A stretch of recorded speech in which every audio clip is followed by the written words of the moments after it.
परम पूजनीय श्रद्धेय श्री वकील साहेबની જન્મ જયંતિ સંસ્કારધામ સ્થાપના દિવસ ચિંતન સરિતાના 33મા સોપાને આ પવિત્ર ગૌરવશાળી અને મંગળમય અવસરે સંસ્કારધામના પાવન અને ભવ્ય પ્રાંગણમાં પધારી રહેલ કાર્યક્રમના મુખ્ય અતિથિ શ્રી આદરણીય શ્રી ભાનુભાઈ ચૌહાણ સાહેબ સાધના સાપ્તાહિકના તંત્રીજી તાળીઓના નાદ સાથે આપણે વધાવી લઈએ. પધારી રહેલ અતિથિ વિશેષ શ્રી ડોક્ટર વિક્રમભાઈ પટેલ સાહેબ, અધ્યક્ષ મુનિ સેવા આશ્રમ ભરત. પધારી રહેલ સંસ્કારધામના પ્રમુખ પરમ આદરણીય ડોક્ટર આર.કે. શાહ સાહેબ, ઉપપ્રમુખ શ્રી આદરણીય મહેન્દ્રભાઈ ભટ્ટ સાહેબ, તમામ પધારી રહેલ આદરણીય ટ્રસ્ટીગણ, સંસ્થાના આદરણીય એકેડેમિક ડાયરેક્ટર શ્રી તેમજ તમામ મહાનુભાવોને તાળીઓના નાદ સાથે આ પવિત્ર પ્રાંગણમાં આપણે સૌ આવકારીએ છીએ. આજે સંસ્કારધામના પ્રણેતા, તપસ્વી, આદ્ય સ્થાપક, સ્વપ્નદ્રષ્ટા, ઋષિતુલ્ય એવા પરમ પૂજનીય શ્રી લક્ષ્મણરાવજી ઇનામદાર આપણા વડીલ વકીલ સાહેબની જન્મ જયંતિના પાવન પ્રસંગે ચિંતન સરિતાના 33મા સોપાને સંસ્થા પરિવાર આપ સર્વે ઉપસ્થિત મહાનુભાવોને અંતઃકરણપૂર્વક આવકારે છે.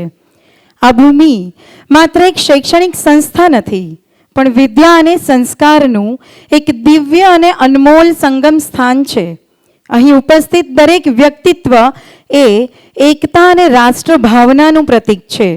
આપણી ભારતીય સંસ્કૃતિ જ આપણો સાચો પ્રાણ છે. આ જ મહાન ભાવના સાથે આપણે એક માત્ર દીવો નહીં, પણ જ્ઞાન, સંસ્કાર અને ઉજ્જવળ ભવિષ્યના દીપકને પ્રગટાવીએ. હું ઉપસ્થિત આદરણીય મુખ્ય અતિથિ શ્રી ભાનુભાઈ ચૌહાણ સાહેબ, આદરણીય અતિથિ વિશેષ શ્રી ડૉક્ટર વિક્રમભાઈ પટેલ સાહેબ તેમજ તમામ મહાનુભાવોને વિનંતી કરીશ, મા વાગેશ્વરી સરસ્વતી માતાના ચરણોમાં આપના કરકમળોથી ભવ્ય દીપ પ્રજ્વલિત કરી આ કાર્યક્રમનો શુભારંભ કરાવશો.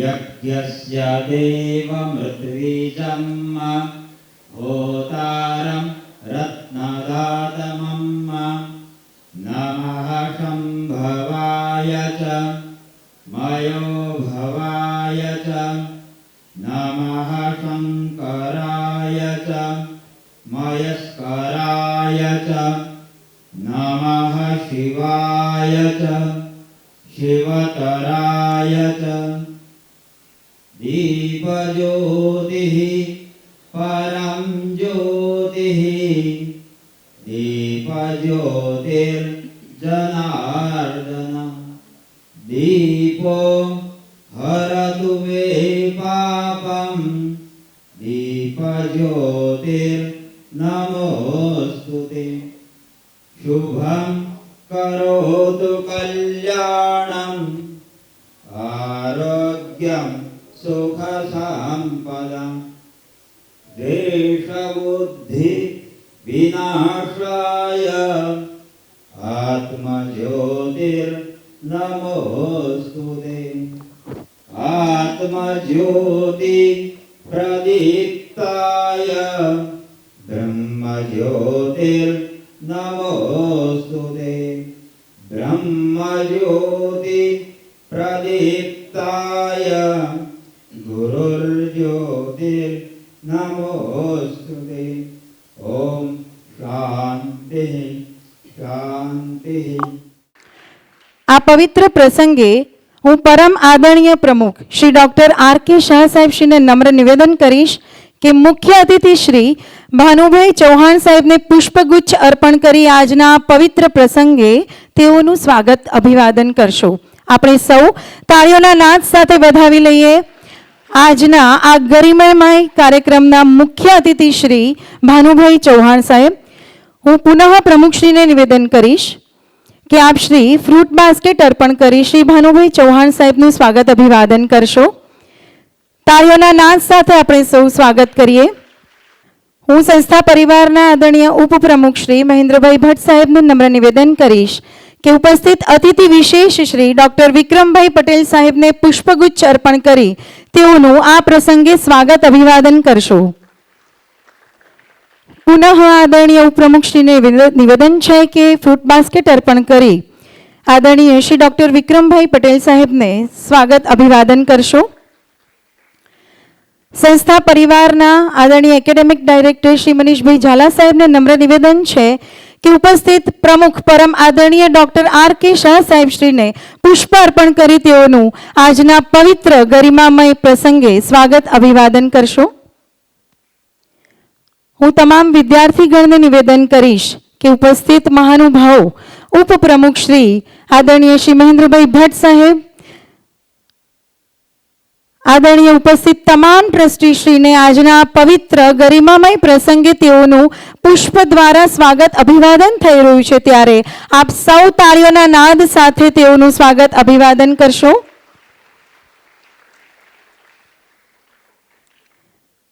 સંસ્થા પરિવારના તમામ આદરણીય ટ્રસ્ટીગણ, સંસ્થા પરિવારના સન્માનનીય એકેડેમિક ડાયરેક્ટર શ્રી, સન્માનનીય કેમ્પસ ઇન્ચાર્જ શ્રી, તમામ અભિભાવક શ્રી, મહાનુભાવો તમામનું આજના આ પ્રસંગે અંતઃકરણપૂર્વક સ્વાગત અભિવાદન છે.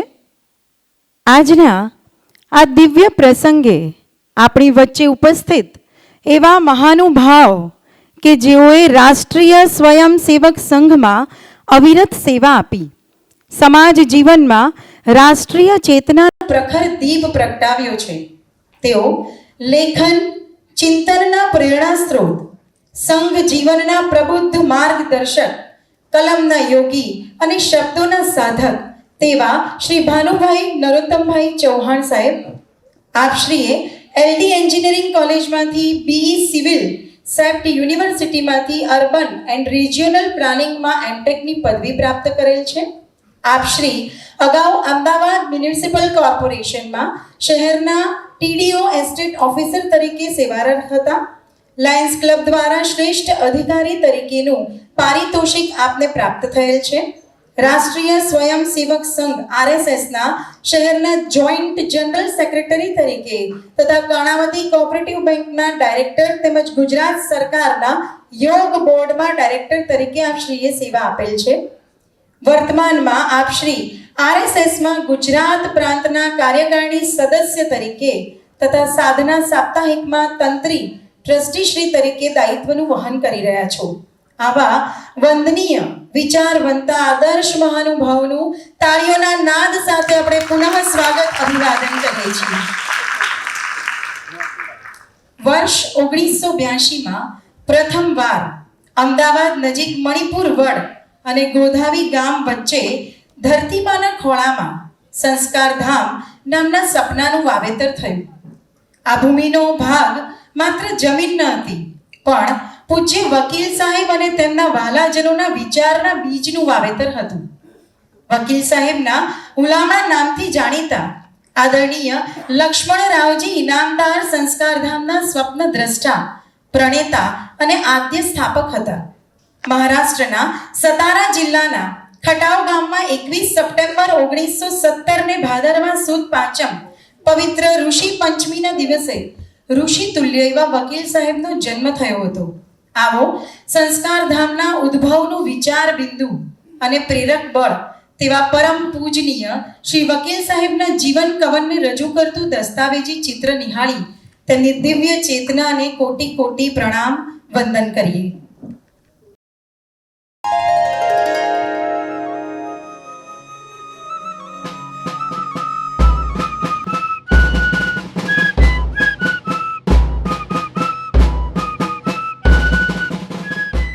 રાષ્ટ્રીય સ્વયંસેવક સંઘના નિર્માતા પરમ પૂજ્ય ડૉક્ટર હેડગેવારજી દ્વારા શરૂ કરાયેલ સતારા શાખાના સ્વયંસેવક એમના પોતાના શબ્દોમાં એમના વતનનો ઉલ્લેખ.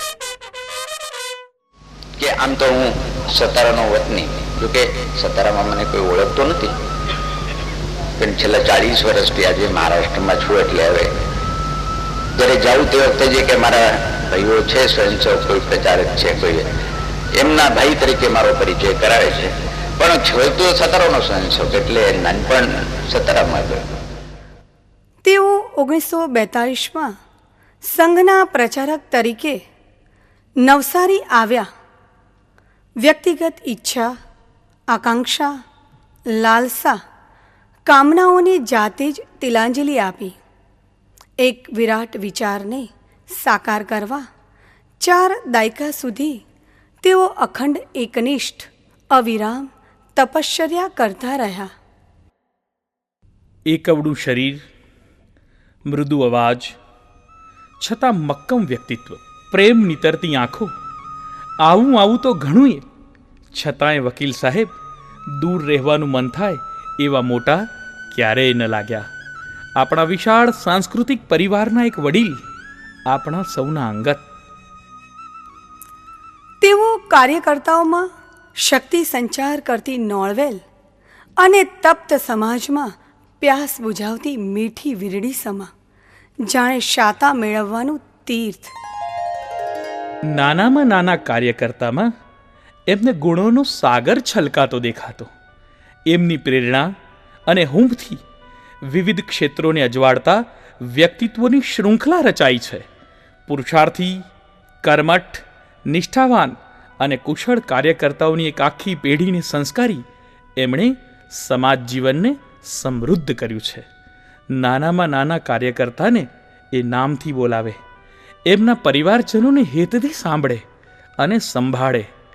કોઈ પણ કાર્યકર્તાના પરિવારમાં મુશ્કેલી હોય ત્યારે હંમેશા રૂબરૂ કે પત્રથી આત્મીય સ્પર્શની અનુભૂતિ પહોંચાડતા. પ્રત્યક્ષ રીતે સંઘ કાર્યની જવાબદારીમાંથી અળગા રહેલા કે થયેલા સ્વયંસેવકોના પરિવારમાં જવાનું તેઓ ક્યારેય ચૂક્યા નથી.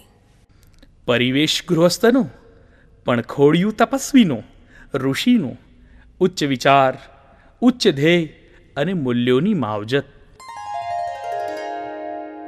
સતત પરિવ્રાજકની અખંડ સાધના.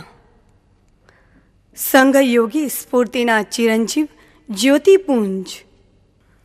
શબ્દો નહીં પણ કૃતિની સાકાર સાધના. એમના જીવનની આગવી લાક્ષણિકતા એટલે સૂક્ષ્મ નિરીક્ષણ, અપૂર્વ ધૈર્ય, સુરેખ અને સફળ દિગ્દર્શન, સાથી કાર્યકરોના વિકાસ અને સહાનુભૂતિ માટે સદાય તત્પર. સેંકડો પરિવારો, હજારો કાર્યકર્તાઓ વચ્ચે સંગઠન દ્વારા એક ભાવ વિશ્વ રચનારા તેઓ સ્વયં જ સેતુબંધ સ્વરૂપ આપણા વકીલ સાહેબ. રાષ્ટ્રીય સ્વયંસેવક સંઘના શિક્ષણ વર્ગમાં રાજકોટ ખાતે તેમણે આપેલા હાર્દિક ઉદ્બોધનમાં તેઓશ્રીએ કહ્યું, વિશ્વાસ રાખો કે પ્રત્યેક વ્યક્તિના અંતઃકરણમાં ભગવાન વસેલો છે. પ્રત્યેક વ્યક્તિ સંસ્કારક્ષમ છે. સારા સંસ્કાર કદી પણ એડે જતા નથી. આ ભાવના આવો આપણા જીવનમાં કેળવીએ તો પ્રત્યેક વ્યક્તિમાં આપણને ગુણ દેખાશે. આવો ગુણોના પૂજારી બનીને માનનીય વકીલ સાહેબને આપણી સાચી અંજલિ અર્પી કૃતાર્થ થઈએ. સંસ્કારધામ લક્ષ્મણ જ્ઞાનપીઠ ઋષિ તુલ્ય વકીલ સાહેબના પ્રેરણા ઝરણાને પામવાનો એક જીવંત પ્રયાસ છે.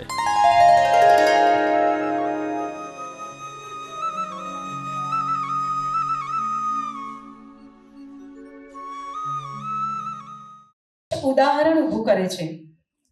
મુનિ સેવા આશ્રમ કે જ્યાં પ્રવૃત્તિ ક્ષેત્ર, પર્યાવરણ અને કૃષિમાં સંવેદનશીલ સમાજના નબળા વર્ગ માટે તે સંસ્થા પ્રેરણા સ્ત્રોત છે.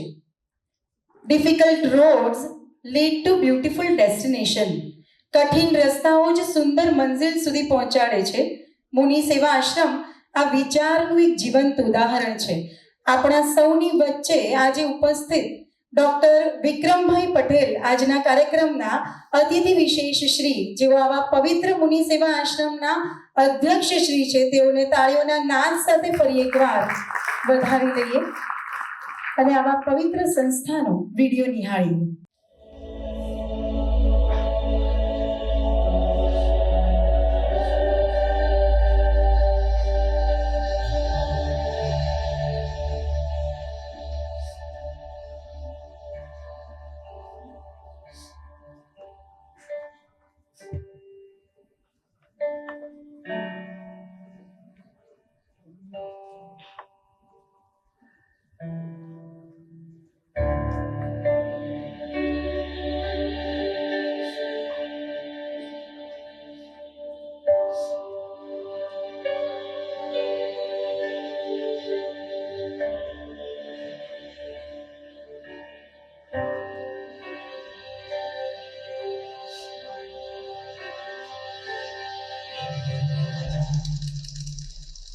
પરોપકાર પરમો ધર્મ સૂત્રને સાર્થક કરી કેન્સર કેર, હેલ્થ કેર, શિક્ષણ, વ્યવસાયિક તાલીમ, વરિષ્ઠ નાગરિક સંરક્ષણ રહેઠાણ, અનાથ આશ્રમ, બાળ કલ્યાણ, માનસિક કલ્યાણ, ગૌશાળાઓ જેવી અનેકવિધ સેવા પ્રવૃત્તિઓ મુનિ સેવા આશ્રમમાં કરાવાય છે.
માનવ સેવા જ પ્રભુ સેવા સૂત્રને ખરા અર્થમાં સાર્થક કરનાર આ સંસ્થાના ઉત્તમ કાર્ય અંતર્ગત તમામ વ્યક્તિ વિશેષ જે જીવનની નવી નિરખી રહ્યા છે,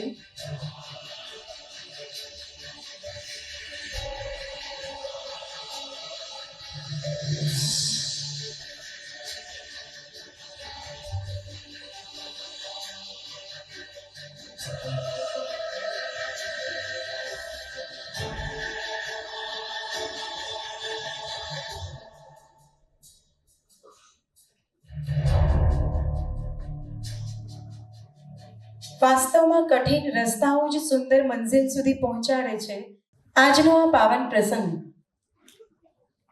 પૂજનીય શ્રી વકીલ સાહેબના દિવ્ય ચેતનાને વંદન કરી આ ગરિમાપૂર્ણ પ્રસંગની ઉજવણી સ્વરૂપે હું આજના આ કાર્યક્રમમાં ઉપસ્થિત મુખ્ય અતિથિ શ્રી આદરણીય શ્રી ભાનુભાઈ ચૌહાણ સાહેબ, આદરણીય અતિથિ વિશેષ શ્રી ડોક્ટર વિક્રમભાઈ પટેલ સાહેબ, સંસ્થાના પ્રમુખ પરમ આદરણીય ડોક્ટર આર કે શાહ સાહેબ, સંસ્થાના ઉપપ્રમુખ શ્રી આદરણીય મહેન્દ્રભાઈ ભટ્ટ સાહેબ, સંસ્થાના સન્માનનીય એકેડેમિક ડાયરેક્ટર શ્રીને વિનંતી કરીશ કે આપ સર્વે મહાનુભાવો મંચ પર પોતાનું સ્થાન શોભાયમાન કરશો.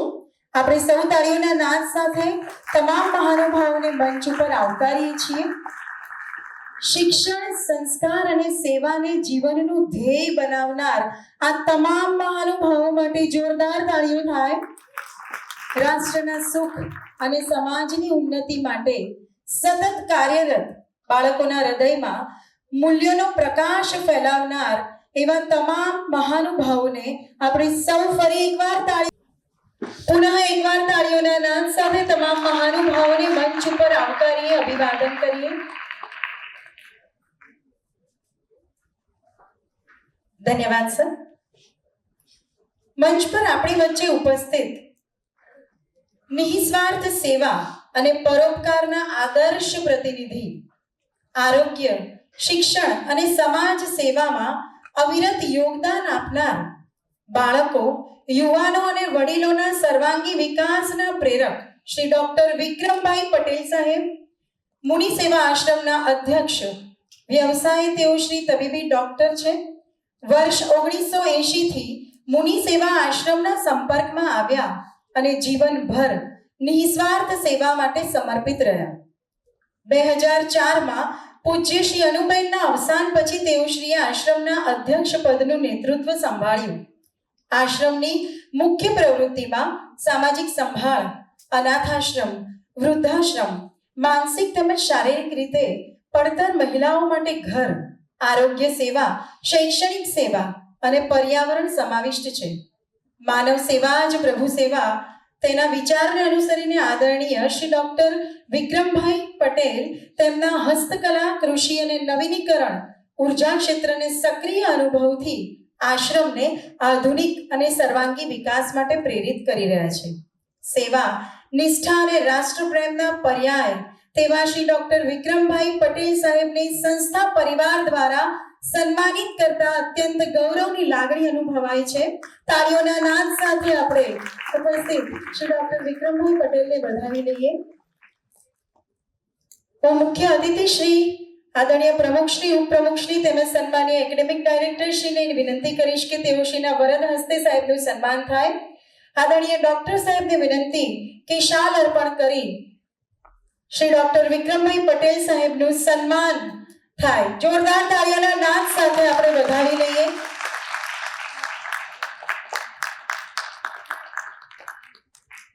હું આજના કાર્યક્રમના મુખ્ય અતિથિ શ્રી ભાનુભાઈ ચૌહાણ સાહેબ શ્રીને વિનંતી કરીશ કે આપ શ્રીના વરદ હસ્તે સ્મૃતિ ચિહ્ન અર્પણ કરી ડોક્ટર વિક્રમભાઈ પટેલ સાહેબનું સન્માન થાય. સૌ મહાનુભાવોના હસ્તે આવા મહાન વ્યક્તિત્વનું સન્માન થઈ રહ્યું છે. આપણે તાળીઓના નાદ સાથે તેમને વધાવી લઈએ.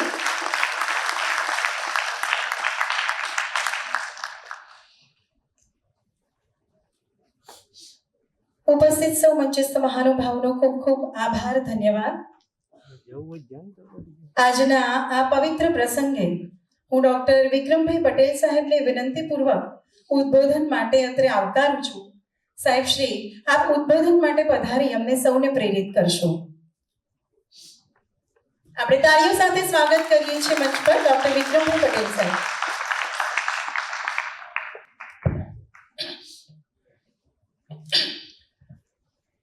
પરમ આદરણીય ડોક્ટર આત્ય શાહ સાહેબ, એકનો જ મન તો નજીકનો પરિચય છે. મંચસ્થ બીજા મહાનુભાવો,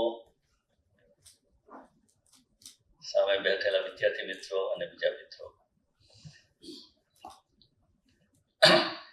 એકચ્યુઅલી આજે ખાલી આ કાર્યક્રમમાં સંમેલિત થવા માટે મને આવવાનું હતું, એટલે કોઈ ખ્યાલ નથી કે અહીંયા આગળ શું થવાનું છે આજે, અને બોલવાનો મારો વિષય પણ નથી હોતો. કદાચ આરકે શાહ સાહેબ તો લગભગ 20 વર્ષથી ઓળખે છે, પણ બધું થઈને એમની જોડે 1 કલાક પણ નહીં બોલ્યો હોવું કદાચ. પણ આજે ઊભો કરી દીધો છે તો કદાચ હું તમને આશ્રમ કઈ રીતે અસ્તિત્વમાં આવે એની 5 મિનિટ વાત કરીશ. પૂજ્ય અનુબેન ઠક્કર કરીને એક બહેન હતા,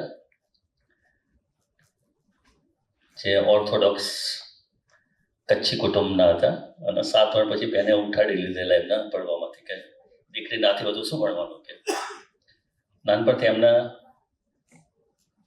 સાધ્વી થવાનો રસ હતો, અને એના માટે એકવાર બેલુર મઠ રામકૃષ્ણ મિશનમાં પણ ગયેલા, પણ ત્યાંથી ના પાડી, કારણ કે મિનિમમ ગ્રેજ્યુએટ જોઈએ ત્યાં આગળ. રામકૃષ્ણ મિશનમાં તમારે સાધુ થવું હોય એટલે બેન તો 7 ચોપડી પાસ હતા, એટલે પાછા મોકલ્યા.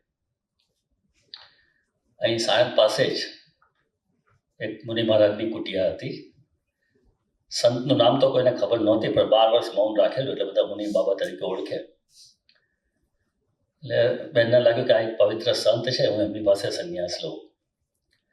અને એ રીતે બેન એમની પાસે ગયા. એટલે મુનિ બાબાએ કીધું કે જો આ એક પાવો મફત ખાય છે, તારે ક્યાં વધારો કરવો છે એમાં, કે તમે કંઈક સામાજિક કામ કરો, એ જ તમારો સંન્યાસ. અને રીતે જ્યાં બાબાજી જતા હતા 2-3 જગ્યાએ, એવી 2-3 જગ્યાએ એમને બતાવ્યું તમને ક્યાં અનુકૂળ લાગે ત્યાં કંઈ સમાજ સેવા કરો.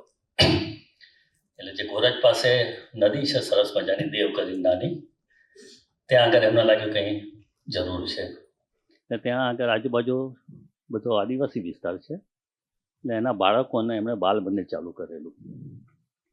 અને એ પછી જેને કહેવાય નીડ બેઝ ડેવલપમેન્ટ, બાળકો આવતા હતા તેમાં કોઈ વાર બીમાર પડે, આજુબાજુ કશી કોઈ સુવિધા હતી નહીં, લોકો ભૂવા પાસે લઈ જાય. એટલે બેનને તો એક નાનું ક્લિનિક આપણે ચાલુ કરીએ. એ વખતે પૈસા તો હતા ને ડૉક્ટરને લાવવાના. એટલે વડોદરા મેડિકલ કોલેજના ઇન્ટર્ન ડૉક્ટરના રિક્વેસ્ટ કરીને બોલાવતા. એ તમે રવિવાર આવો અને મારા બાળકોને કંઈ નાની સામાન્ય સારવાર કરો. એમાંથી ધીમે ધીમે આગળ વધ્યું. પછી બાળકોને દૂધ જોઈએ એટલે ગાય લઈ આવ્યા, અને ગાયને ઘાસ જોઈએ એટલે ખેતી ચાલુ કરી. પછી બાળકો 6 વર્ષના થયા એટલે પ્રાથમિક શાળા ચાલુ કરી. 8મા ધોરણમાં આવે તો હાઈસ્કૂલ ચાલુ કરી. આ બાજુ દર્દીઓ વધ્યા તો પછી ડેઇલી આઉટ પેશન્ટ ચાલુ કર્યું, અને પછી નાની હોસ્પિટલ 2 બેડની ચાલુ કરી. એટલે એ રીતે ધીમે ધીમે વિકાસ થતો આનો થયો. એ જમાનામાં જે ગામડામાં રહેતા હશે એમને યાદ હશે કે ગામડામાં ઇલેક્ટ્રિસિટી ખાલી 8 જ કલાક મળતી હતી, બાકીના 16 કલાક અંધારામાં રહેવાનું. હવે ત્યાં હોસ્પિટલ બેન ચલાવે, બાળકોની આશ્રમ શાળા ચલાવે, તો ઇલેક્ટ્રિસિટી વગર શું કરવું? એટલે 1984થી બેને ત્યાં સોલાર પીવી પેનલ્સ નાખેલી અને બેટરી બેક 24 કલાકની વીજળીનું એ કરે છે.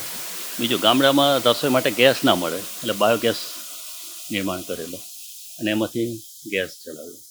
અને કુકિંગ માટે સોલાર કોન્સન્ટ્રેટર રાખેલા. આ બધી 1984, 85, 86ની વાત છે, કે જ્યારે હજી રિન્યુએબલ આપણને બહુ ખ્યાલ પણ નહોતો. એટલે રીતે ભલે 7 ધોરણ પાસ હોય પણ સમાજના એ વખતના લેવલથી ઘણા જ આગળ હતા એ. અને પછી એમના નેતૃત્વ નીચે લગભગ 19 વર્ષ મેં કામ કર્યું. અને પછી એમનું દેહાંત થયા પછી ટ્રસ્ટે મને બનાવ્યો. એટલે એક સારો વિચાર લઈને, ખાસ કરીને બાળકોને, તમે કોઈ બી જગ્યાએ બેસશો ને તો સારા તત્વો તમારી જોડે ધીમે ધીમે ભળી અને તમારા કામને દીપાવશે જ. 2 જ વસ્તુ ખ્યાલ રાખવાની છે કે નિસ્વાર્થપણો અને સમાજ પ્રત્યેની ભાવના. સ્વાર્થ નહીં લાવો અને સમાજ પ્રત્યેના કામથી કરશો તો અડચણો આવશે પણ કદાચ પસાર થઈ જશે. તમને ક્યાંથી મદદ મળી રહી એ પણ ખબર નહીં પડે ઘણી વખત તો. એટલે અને આટલા બધા તેજસ્વી બાળકોને જોઉં છું, એ લોકો ભવિષ્યના આપણા નાગરિકો જ છે, ભવિષ્યના આપણા અધિકારીઓ બનશે, કદાચ કોઈ રાજકારણીઓ પણ બનશે, એન્જિનિયરો બનશે. તો થોડું પાછું આ જરા વિચારશો, એક 7 ધોરણ પાસ બહેન જો આટલું સરસ કામ કરી શકે અને આજુબાજુના લગભગ 1 લાખ માણસોના જીવનમાં ફેરફાર લાવી શકે તો તમે પણ ઘણું કરી શકશો. આટલું ઘણું બોલ્યો, તમે શાંતિથી સાંભળ્યો, એ બદલ હું તમારો આભાર માનું છું. અનુકૂળતાએ જરૂર આશ્રમ આવશો, એમને ગમશે. આભાર. જય શ્રી કૃષ્ણ.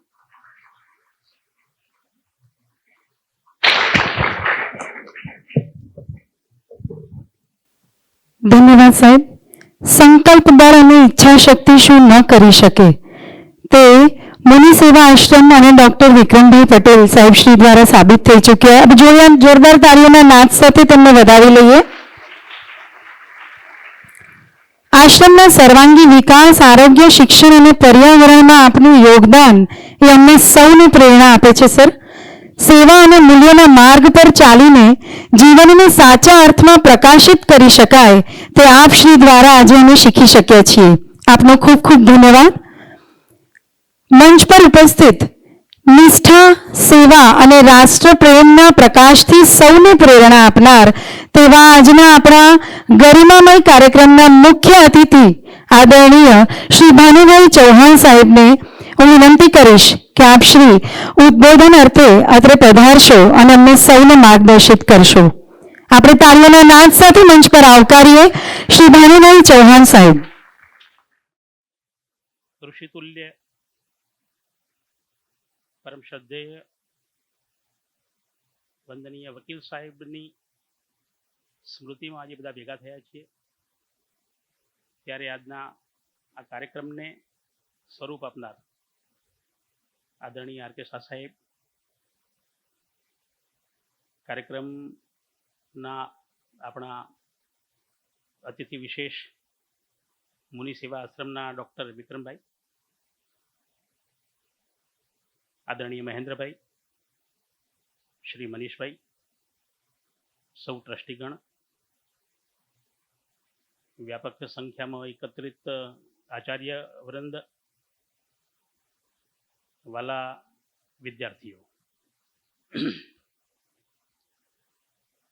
આજનો દિવસ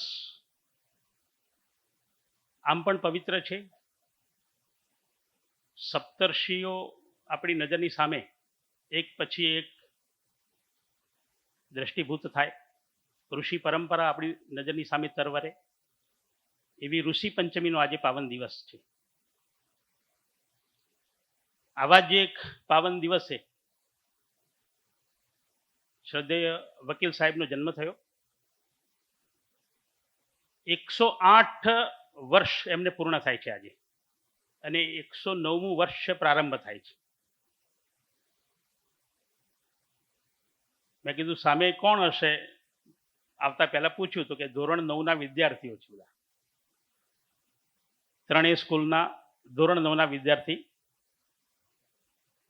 9નો અંક આમ પણ પૂર્ણ અંક છે, 9 પછી કશું નથી. 9 પછી આગળ વધવું હોય તો બે આંકડાએ ભેગા થઈને કંઈક જોર કરવું પડે.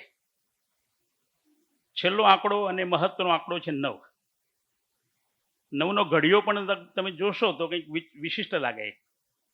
9 ગુણ્યા 1 કરીએ એટલે 9 થાય, 9 ને ગુણ્યા 2 કરીએ એટલે 18 થાય, 8 ને 1 9 થઈ જાય પાછા ફરી, 9 તરી 27 કરીએ, 7 ને 2 9 થઈ જાય, 9 ચોક 36 કરીએ, 6 ને 3 9 થાય. તો એક અલગ પ્રકારનો 9નો આંકડો છે, પૂર્ણ આંકડો છે. એમાં 9 9 જ મળે આપણને. ઘડિયો પણ ના આવડતો હોય તો 0 1 2 3 4 5 6 7 8 9 મૂકી દો, અને એની પાછળ 9 8 7 6 5 4 3 2 1 ઉમેરતા જાઓ એટલે પાછળની સંખ્યા મળતી જાય, 9 18 27 વગેરે. તો 9ની વિશેષતા છે. આપ સૌ 9ના ધોરણમાં છો, અને શ્રદ્ધેય વકીલ સાહેબનો પણ 108 વર્ષનો સમયગાળો પૂર્ણ થવાનો, એટલે 8 ને 1 9 એ પણ પૂર્ણાંક છે. તો એક યોગાનુયોગ આજે આપણું આ પ્રકારનું મળવાનું થયું છે. તો વકીલ સાહેબને યાદ કરીએ, એમની જીવન ગાથા, એમનું એક નાનકડું ફિલ્માંકન એ આપણે જોયું, એ પર્યાપ્ત નથી. એમણે શું કર્યું, એમનું જીવન ચરિત્ર અગર આપણે જોવું હોય તો આપણે એને 3 ભાગમાં વિભાજિત કરી શકીએ. એક તો છે વકીલ સાહેબનું વ્યક્તિત્વ. કેવું વ્યક્તિત્વ હતું. બીજો વિભાગ અગર પાડવો હોય તો વકીલ સાહેબનું કર્તૃત્વ, એમણે શું કર્યું એમના વ્યક્તિત્વના આધાર ઉપર. અને ત્રીજો ભાગ અગર પાડવો હોય તો આપણે એ પણ પાડી શકીએ, વકીલ સાહેબનું ગુરુત્વ. તો વ્યક્તિત્વ, કર્તૃત્વ અને ગુરુત્વ, આ 3 હિસ્સા ઉપર થોડું વિચારીએ તો વકીલ સાહેબ કેવા હતા. હવે સતારામાં જન્મ, અહીંથી રેલવે સ્ટેશન જઈએ અને પછી એમના ગામે જઈએ તો લગભગ 777 કિલોમીટર અંતર થાય અહીંથી. એટલે દૂરથી કોઈ એક વ્યક્તિ આવે, મૂળ મરાઠી ભાષી વકીલ સાહેબ, અહીં આવ્યા તો એમને ગુજરાતી શીખી. માત્ર ગુજરાતી શીખી નહીં, એમનું એક પ્રસિદ્ધ પુસ્તક પણ છે. તો વ્યક્તિત્વની તો અનેક આવી વિશેષતાઓ આપણને સાંભળશે. દેશ સ્વતંત્ર નહોતો થયો ત્યારે ભાગ્યનગરનો સત્યાગ્રહ થયો, એ સત્યાગ્રહમાં પોતે દોડી ગયા. બાપુજીની પરમિશન પણ નહીં લેવા રહ્યા, કારણ કે એમને લાગ્યું કે આ કામ કરવાનું છે. એ સમયમાં એમને જેલમાં રહેવું પડ્યું મહિનાઓ સુધી. તો આ વ્યક્તિત્વનું એક બીજું પાસું છે. પ્રખર તેજસ્વી, પ્રખર બુદ્ધિમત્તા.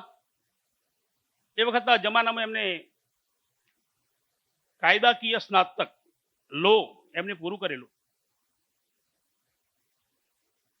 ગુજરાતમાં જ્યારે આવવાનું થયું ત્યારે એમને ગુજરાતી ભાષા એટલી ઝડપથી આત્મસાત કરી લીધી, કોઈને ખબર ના પડે કે આ વકીલ સાહેબ ગુજરાતી નથી. આ એમના વ્યક્તિત્વની ઘણી બધી વિશેષતાઓ છે. કર્તૃત્વની વાત કરીએ તો કર્યું શું એમણે? તો 1942 થી હમણાં ડોક્યુમેન્ટરીમાં કહ્યું એ પ્રમાણે પોતાનું જીવનમાં ભારતીના ચરણોમાં સમર્પિત કરી દીધું. એક રીતે કહીએ તો સમર્પિત કર્યું એવું કહેવાના બદલે વિલીન કરી દીધું. હવે એમનો પોતાનું કોઈ અલગ વિચાર, પોતાની અલગ કાર્યશૈલી, અલગ સંકલ્પ એવું કશું જ નહીં. માં ભારતીના ચરણે એટલે રાષ્ટ્રીય સ્વયંસેવક સંઘ જે પ્રમાણે કહેશે એ પ્રકારનું આગળનું જીવન વિતાવવાનું. આ નાની વાત નથી. વિલીન થવું સૌથી અઘરું છે. આપણને આપણો ઈગો નડે, અહમ નડે, આપણી પણ રુચિ હોય, આપણા પણ કાંઈક ને કાંઈક સ્વપ્ન હોય, એ બધું જ ભૂલી જવાનું અને સંઘ જે પ્રમાણે કે એ કરવાનું. 1942 થી આ પ્રકારનું કામ એમને શરૂ કર્યું. તો એમના કર્તૃત્વના વાતને યાદ કરીએ એટલી વાતો ઓછી. એમણે જે કંઈ આપણને કર્તૃત્વ પછી ગુરુત્વની વાત કરીએ તો ગુરુત્વ કેવું રહ્યું એમનું? તો એમના સંસર્ગમાં તૈયાર થયેલા અનેક કાર્યકર્તાઓ એમણે સંઘને દિશા આપી, ગુજરાતને દિશા આપી, દેશને દિશા આપી. અને એવું એકદમ ઉપરનું નામ, સૌથી પહેલા ક્રમાંક ઉપર અગર આપણે કહી શકીએ હવે આપણા દેશના આદરણીય વડાપ્રધાન શ્રી એમના હાથે તૈયાર થયા. એમને જોયા વકીલ સાહેબ કેવી રીતે જીવે છે, કેવી રીતે લખે છે, કેવી રીતે બોલે છે, કેવી રીતે વાત કરે છે, કેવી રીતે સંપર્ક કરે છે, કેવી રીતે સંઘનું કામ કરે છે. અને એમાંથી એમણે પોતાના જીવનને પણ એક નવી દિશા આપી. અને આજે એક આ પ્રકારનું વ્યક્તિત્વ એ આપણને વડાપ્રધાન પદે પ્રાપ્ત થયું છે. તો એનું ગુરુત્વ ક્યાં છે? તો એનું ગુરુત્વ છે વકીલ સાહેબ. આજે આપણે બેઠા છીએ આવડા મોટા પરિસરમાં, તો એ ગુરુત્વ છે, એમનું ગુરુત્વ છે. આવું અગર લિસ્ટ બનાવીએ તો આપણે અટકી નહીં શકીએ. તો વ્યક્તિત્વ તો ઈશ્વર આપતો હોય છે, ગુરુત્વ એની જાતે ઊભું થતું હોય છે. એમને ગુરુત્વ ઊભું કરવા માટેના કોઈ પ્રયત્ન નહોતા કર્યા. એમનો માત્ર એક જ આધાર તો કર્તવ્ય, કર્તૃત્વ. તો આજે અગર વાત કરવી હોય તો ઈશ્વરે એમને જે વ્યક્તિત્વ આપ્યું હતું, અનાયાસે જે કંઈ ગુરુત્વ ઊભું થયું, તો આ ત્રણેયની અંદર મહત્વનું જે છે પાસું છે એમનું કર્તૃત્વ. તો એમના કર્તૃત્વ ઉપર થોડું વધારે આજે આપણે વિચારીએ. આપણા મનન મંથન ચિંતનમાં એમનું કર્તૃત્વ એ ઉભરે તો શું કરવાનું હતું એમને? એમનું કર્તૃત્વ શું હતું? તો રાષ્ટ્રીય સ્વયંસેવક સંઘનું નામ આપણે ફિલ્મમાં પણ સાંભળ્યું, ડોક્યુમેન્ટરીમાં પણ. સંઘનું કામ એટલે શું? તો થોડા ઘણા વિદ્યાર્થીઓને લઈને, થોડા ઘણા મોટી ઉંમરના હોય એવા બધા લોકો ભેગા થાય ક્યાંક, એમની વચ્ચે બેસવાનું, શાખા લગાવવાની 1 કલાકની, ભારત માતાને પ્રાર્થના કરવાની, છૂટા પડવાનું. જેમ આપણે શાળામાં બધા ભેગા થઈએ છીએ એવી રીતે 7-8 કલાક માટે નહીં, માત્ર 1 કલાક માટે ભેગા થવાનું. એમાં કોઈ સર્ટિફિકેટ નહીં મળે આપણને. એમાં શું શીખવા મળે છે? તો એમાં એક જ વસ્તુ શીખવા મળે કે તમે દેશ માટે શું આપી શકો છો. देश हमें देता है सब कुछ, हम भी तो कुछ देना सीखे. આપણને દેશે આટલું બધું આપ્યું છે, આપણે દેશને આપણે શું આપી શકીએ? બસ આ એક જ વિચાર લઈને 1 કલાક ભેગા થવાનું. એક અભિનવ તંત્ર 1925 થી ડોક્ટર હેડગેવારજીએ શરૂ કર્યું અને આવા કેટલાય નવ યુવકોને એ વખતે 42માં વકીલ સાહેબ પણ આ જ પ્રકારની ઉંમર અવસ્થાએ એ સંઘને મળ્યા. આવા અનેક યુવાનો મળ્યા અને 1925માં સંઘનું ઊભું થયેલું કામ 1940 માત્ર એક 15 વર્ષના સમયની અંદર સંપૂર્ણ ભારતના એ વખતના પ્રત્યેક પ્રાંતમાં પહોંચી ગયું. જ્યારે ડોક્ટર સાહેબનું અવસાન થયું 1940માં, ત્યારે એમની નજરની સામે જે કંઈ તૃતીય વર્ષના સંઘના સ્વયંસેવકો હતા એમની સામે એમણે કહ્યું કે હું એક લઘુ ભારતનું ચિત્ર જોઈ રહ્યો છું. મતલબ સંપૂર્ણ ભારતનું પ્રતિનિધિત્વ ત્યારે હતું. એક 15 વર્ષની સમય મર્યાદાની અંદર કાચા સાધનો, કદાચ સાધનો વિહીન એવી સ્થિતિમાં ડોક્ટર સાહેબે એવું શું કર્યું હશે? તો કશું જ કર્યું નથી. એમને આવા નવયુવકો તૈયાર કર્યા. એમાંના એક નવયુવક એટલે આપણા વકીલ સાહેબ. આવા એક યુવક, એમને કાંઈ ભાષા આવડતી નથી, કોઈ બધા યુવકો ડોક્ટર સાહેબે મોકલ્યા જે તે પ્રાંતની અંદર, અને પ્રાંતમાં ત્યાં જઈને એમને એની ભાષા શીખી, પ્રાંતની ભાષા શીખી અને એ પ્રાંતમાં કામ ઊભું કર્યું. તો સંઘની એક વિશેષતા આ છે. પણ સૂત્રાત્મક કહેવું હોય તો સંઘનું કામ શું છે? તો સંઘનું કામ છે વ્યક્તિ નિર્માણ. એક રાષ્ટ્રનું નિર્માણ કરવું છે તો વ્યક્તિનું નિર્માણ કરવું પડે. રાષ્ટ્ર એનું નિર્માણ કરવું છે તો શું કરવું? તો વ્યક્તિ જ વાસ્તવમાં નિર્મિત થવો જોઈએ. એના માટે વ્યક્તિ નિર્માણ થવું જોઈએ. તો વ્યક્તિ નિર્માણની એક દિશા એ વકીલ સાહેબે લીધી. અહીં એમના કર્તૃત્વનો પ્રારંભ થાય છે. વ્યક્તિ નિર્માણ કેવી રીતે થાય? અહીંથી વાત શરૂ થાય. વ્યક્તિ નિર્માણ કરવું છે એટલે શું કરવાનું? ડોક્ટર જગદીશચંદ્ર બોઝનો એક પ્રયોગ છે. જગદીશચંદ્રનું નામ બધાએ સાંભળ્યું હશે. વનસ્પતિ શાસ્ત્રમાં જગદીશચંદ્રને બાદ કરી દે તો કશું ના રહે. એવા જગદીશચંદ્ર બોઝ એમને પ્રતિપાદિત કરવાનું હતું કે વનસ્પતિમાં જીવ છે. આપણા ઋષિ મુનિઓની પરંપરા પ્રમાણે તો હજારો વર્ષથી, લાખો વર્ષ સુધી આપણે માનતા આવ્યા છીએ કે વનસ્પતિમાં જીવ છે. પણ વિજ્ઞાનના આધાર ઉપર એમને સાબિત કરવાનું હતું કે વનસ્પતિમાં જીવ છે. તો અનેકો પ્રયોગ કર્યા એમને અને સિદ્ધ કરી દીધું કે વનસ્પતિમાં જીવ છે. દુનિયાના માટે, આપણા માટે નહીં. આપણને તો ખબર જ હતી કે વનસ્પતિમાં જીવ છે. એક નાનકડો પ્રયોગ છે એ આપણે સૌએ સાંભળવા જેવો છે અને જીવનની અંદર ઉતારવા જેવો પણ છે દેશ માટે થઈને. પ્રયોગ એકદમ સામાન્ય પ્રયોગ છે.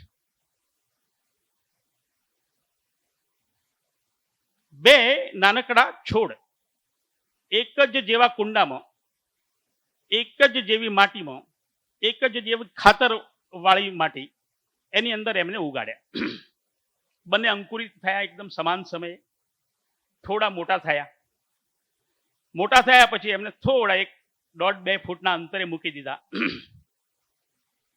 પહેલો જે છોડ હતો એમને જગદીશચંદ્ર બોઝ એવું કહેતા હતા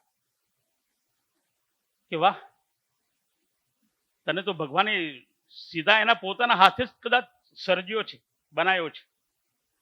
કેટલું સરસ છે તું, એમ તું મોટો થઈશ અને એકદમ ઘેઘૂર એવું વૃક્ષ એ તારું બનશે. પક્ષીઓ આવશે, તારા ફળો ખાશે, આનંદ થઈ અને પક્ષીઓને એનો એક કલરવ એ તને સાંભળવા મળશે. વટે માર્ગું આવશે, તારા છાંયડા નીચે બેસશે, આશીર્વાદ આપશે તને, તારા ગુણગાન ગાશે અને એક દિવ્ય એવું વૃક્ષ એ પ્રકારનું તું બનીશ. આવું એને કાયમ કહેવાનું, પાણી આપવાનું અને એની સામે આટલી વાત કરવાની એમના પોતાના શબ્દોમાં. બીજો જે છોડ હતો એમને કાયમ એક બીજી વાત કહેવાની. એને એવું કહેવાનું, તું કેવું કમનસીબ છું, શું કરવા જન્મ્યું છે, એમ તું તારો વિકાસ થવાનો જ નથી, તું મરી જઈશે પહેલા.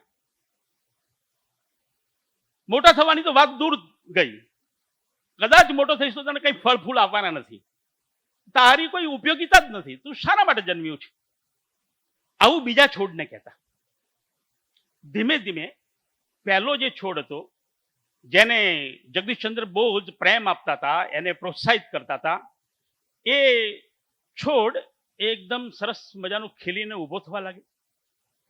જે છોડને એ રોજ ધુતકારતા હતા, એ છોડ ધીમે ધીમે ધીમે ધીમે ધીમે કરમાવા લાગ્યો. એને એમ લાગ્યું કે હવે આ છોડ ખલાસ થઈ જશે. એટલે જગદીશચંદ્ર બોઝના પ્રયોગનો બીજો ક્રમ શરૂ થયો. એમણે આ બંને છોડને જે ટ્રીટમેન્ટ આપતા હતા, એ ટ્રીટમેન્ટ બદલી દીધી. પહેલાને જે પ્રકારે એ પ્રેમ આપતા હતા, પ્રોત્સાહિત કરતા હતા, એ કામ બધું બીજા છોડને કરવાનું શરૂ કર્યું. અને પહેલો જે છોડ હતો એને ધુતકારવાનું શરૂ કર્યું. અને વાસ્તવમાં એવું થયું કે પહેલો જે છોડ એકદમ સરસ એની વૃદ્ધિ થઈ રહી હતી, ઝડપથી વૃદ્ધિ થઈ રહી હતી, એ ધીમે ધીમે ધીમે કરમાવા લાગ્યો. અને પેલો એકદમ મરું થતો છોડ, એ ધીમે ધીમે ધીમે એમાં એક ચેતના, એક પ્રાણ, એક નવસંચાર, એક ચૈતન્ય, એ ધીમે ધીમે જાગ્યું અને એની ગતિ ધીમે ધીમે વૃદ્ધિની વધવા લાગી. તો વનસ્પતિ જગતમાં એના જે કંઈ મૂલ્યાંકનો થતા હશે, નિર્ણયો થતા હશે, અવલોકનો થતા હશે, આપણા માટે સરળ સમજ માટે એ વાત છે કે તમે કોઈ પણ વસ્તુને પ્રોત્સાહિત કરો છો, પ્રેમ કરો છો, તો એ ઉગે છે. આનંદ એના જીવનમાં ઉત્પન્ન થાય છે. તો મનુષ્ય નિર્માણ અગર કરવું છે તો બધાને તમારે પ્રેમ આપવો પડે, તો મનુષ્ય નિર્માણ થાય. એને પ્રોત્સાહિત કરવો પડે. એ જ્યાં અટકે ત્યાંથી તમારે એને પકડીને આગળ લઈ જવું પડે. એ જ્યારે બેસી જાય એને ઉત્તિષ્ઠ કહેવું પડે. વિવેકાનંદે પણ આ જ કહ્યું, ઉત્તિષ્ઠ જાગૃત પ્રાપ્ય વરાન નિબોધતે. ઉઠો, જાગો. તો પ્રોત્સાહિત કરવો પડે સમાજને.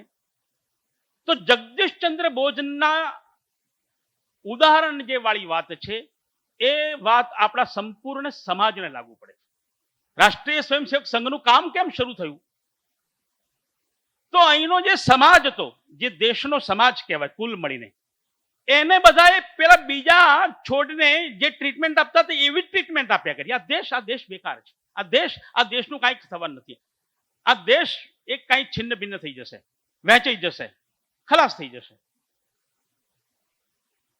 અને આવી સ્થિતિમાં દેશને ઊભો કરવાનું કામ, એનો પ્રારંભ એટલે આ પ્રારંભ. આ દેશ મહાન છે, આ દેશ સુજલામ સુફલામ મલયજ શીતલામ છે. આ દેશ આપણું અસ્તિત્વ છે. આ દેશ એ વિશ્વગુરુની સંભાવનાઓમાં જમા પડી છે એવો દેશ છે. તો દેશ માટે અને વ્યક્તિ માટે, બંને માટે આ પ્રકારનો પ્રોત્સાહિત કરવાનું કામ, પ્રેમ આપવાનું કામ, મારું છે એ પ્રકારનું કામ, ભાવ એ ઉત્પન્ન કરવાનું કામ સંઘે શરૂ કર્યું. અને એ કામનું અધિષ્ઠાન, એનું નામ છે રાષ્ટ્રીય સ્વયંસેવક સંઘ. અને વકીલ સાહેબે આ કર્યું. એના કારણે કોઈક નરેન્દ્રભાઈ મળ્યા, એના કારણે આવા મોટા પરિસરમાં આજે આપણે બેસી શક્યા છીએ, વાત સાંભળી શકીએ છીએ. આ કર્તૃત્વ એમનું રહ્યું. અનેક આવા કાર્યકર્તાઓના જીવનની અંદર જવું, એ કાર્યકર્તાઓની કમીઓને ભૂલી જઈ અને એનામાં સારું શું પડ્યું છે એને આગળ કરવું, અને મહાન વ્યક્તિત્વ પ્રગટ થાય એવા બધા જ પ્રયત્નો કરવા, આ વકીલ સાહેબનું કામ રહ્યું. જ્યારે જગાડીએ છીએ ત્યારે એને એની પોતાની ઓળખ પણ ક્યારેક આપવી પડે. આપણને ખબર નથી આપણે કોણ છીએ. આજે દુનિયાના બધા લોકોની સામે મોટામાં મોટો પ્રશ્ન છે તો એ છે હુ વી આર, આપણે કોણ છીએ. આપણે કંઈ કરી શકીએ એમ છીએ કે આપણે આમ નામ રહેવાના છીએ કે આપણું કંઈ આગળ પાછળ શું છે, ભવિષ્ય શું છે આપણું, હુ વી આર, ક્યાંથી આવીએ છીએ આપણે. તો આ ઓળખના અભાવના કારણે પણ આપણા સમાજની એક એવી સ્થિતિ બની કે આપણો સમાજ, એ લોકોને આમ લાગતું હતું કે હવે આ મરી જવા બેઠેલો સમાજ છે, ડાઈંગ રેસ એવું કહેતા હતા, મરવા જઈ રહેલો સમાજ. અને ત્યારે આપણને બીજું ઉદાહરણ યાદ આવે કે એક સિંહ, એને ત્રાડ નથી, ઘેટાનું ટોળું મોટું હતું, દોડવા લાગ્યું. એમાંનું એક નવું જન્મેલું બચ્ચું એ પાછળ પડ રહી ગયું. અને આ વાઘ સિંહ તો કઈ એને શિકાર કરવાનો નતો, એને ત્રાડ નાખવાની ઈચ્છા થઈ, ત્રાડ નાખી દીધી. આ ગેટાનું બચ્ચું એને પકડી લીધું. ગેટાનું બચ્ચું સિંહના હાથમાં આવી ગયું, એને કઈ ઈચ્છા નથી ખાવાની. પછી બધા ભેગા થઈને કે આ સારું છે, જરા મજાનું છે, આનંદ વાળું બચ્ચું મળી ગયું આપણને. ધીમે ધીમે ધીમે આ ગેટાનું બચ્ચું એ મોટું થવા લાગ્યું. આ બાજુ આ ગેટાના બચ્ચાની વાત છે. બીજી બાજુ આવી જ એક ઘટના બની કે સિંહોનું ટોળું એક નાનકડા બચ્ચાને ભૂલી એના આગળ નીકળી ગયું અને એ બચ્ચું ગેટાના ટોળામાં ભળી ગયું. તો ગેટાના ટોળામાં ભળી ગયું સિંહનું બચ્ચું, તો એ પણ નીચે મુંડી કાઢીને ગેટાનું જેમ ડ્રાઉં ડ્રાઉં આ વગેરે બધું બોલે. એને ત્રાડ નખાય એવી ખબર જ નહીં પડી, કારણ કે એ નાનું હતું ત્યારથી જ ગેટાઓની સાથે ભળી ગયું. અને ત્યારે ધીમે ધીમે મોટું થયું તો પણ પેલા ગેટાની જેમ જ જીવે. એને એવું ના લાગે કે ભાઈ મારે કંઈક, હું તો જંગલનો રાજા છું, મારે કંઈક શિકાર કરવા જવું પડે. બસ આ ગેટાની જેમ જ ફરવા લાગ્યું. એકવાર સિંહે જોઈ લીધું આ બચ્ચાને કે આ શું જોઈ રહ્યો છું હું, એક ગેટાના ટોળાની અંદર એક સિંહનું બચ્ચું ફરી રહ્યું છે. એને કુતૂહલ થયું એટલે એને મોટો અવાજ કર્યો, ત્રાડ નથી. તો ઘેટાઓ બધા ભાગ્યા, આ પણ પાછળ ભાગવા લાગ્યું. સિંહે એને પકડ્યું કે કોણ છે તું? અરે કે એ એના જે અવાજ આવે એ ડ્રાઉં ડ્રાઉં ડ્રાઉં કરવા લાગ્યું, તરફડવા લાગ્યું. સિંહે શું કર્યું? સિંહ એને લઈ ગયો. એને ખબર પડી ગઈ કે આના ઉપર શું થયું છે. એને એક મોટું નાનકડું તળાવ હતું, શાંત પાણી હતા એના, એમાં એને ડોક્યું કરાવડાવી કે જો આ પાણીની અંદર તને દેખાય છે તું કેવું છું એમ. તો એ એને નીચેનું પ્રતિબિંબ જોવે અને આ સિંહને જોવે. એને ખબર પડી કે હા, મારું મોઢું જે દેખાય છે તો આ સિંહ જેવું જ છે. એમને સિંહે કહ્યું તું સિંહનું બચ્ચું છું? એટલે કે ના હોય. અરે કે ત્રાડ નાખ. કે ત્રાડ કેવી રીતે નખાય મને ખબર નથી પડતી એમ. તો સિંહે કહ્યું હું જો ત્રાડ નાખું છું, કેવી રીતે નખાય. સિંહે ત્રાડ નાખી. આખા જંગલની અંદર એનો મોટો અવાજ, ભયાનક અવાજ એ પડઘાવા લાગ્યો. અને ઘેટાને એમ થયું કે આ હું જરાક કરું, મારાથી પણ કદાચ થશે આવું એમ. અને એને પણ ત્રાડ નાખી. અને એને ખબર પડી કે હા હા, મારી ત્રાડ પણ આટલી જ જબરજસ્ત છે, આખા જંગલને ગુંજતું કરી દે છે. તો પેલી બીજી વાળી વાતનું શું થયું એના વાત પછી કરીએ આપણે, પણ પહેલી વાતની વાત શું થઈ? તો આપણે બધા એવા લોકો હતા કે જે વાસ્તવમાં સિંહના પુત્રો, વયમ અમૃતસ્ય પુત્ર, આવું આપણા ઋષિમુનિએ આપણને શીખવાડ્યું છે કે આપણે કદી મરવાના નથી. વયમ અમૃતસ્ય પુત્ર, આ આપણી ઓળખ છે. આ આપણા ઋષિમુનિયાના સંતાનો છીએ. તો આજે જગાડવાની જરૂર છે આ સમાજને, અને એ કામ પણ સંઘનું કામ છે. વકીલ સાહેબે બીજું જે કામ કર્યું આ કર્યું કે સમાજને જગાડવો, એની ઓળખ એને પોતાને પ્રાપ્ત થાય એવા પ્રયત્નો કરવા.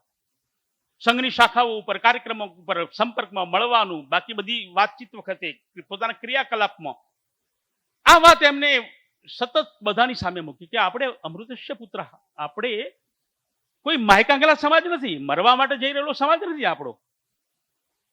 આપણો સમાજ એ વિજયી સમાજ છે. यूनान मिश्र रोमा सब मिट गए जहां से कुछ बात है कि ऐसी हस्ती मिटती नहीं हमारी.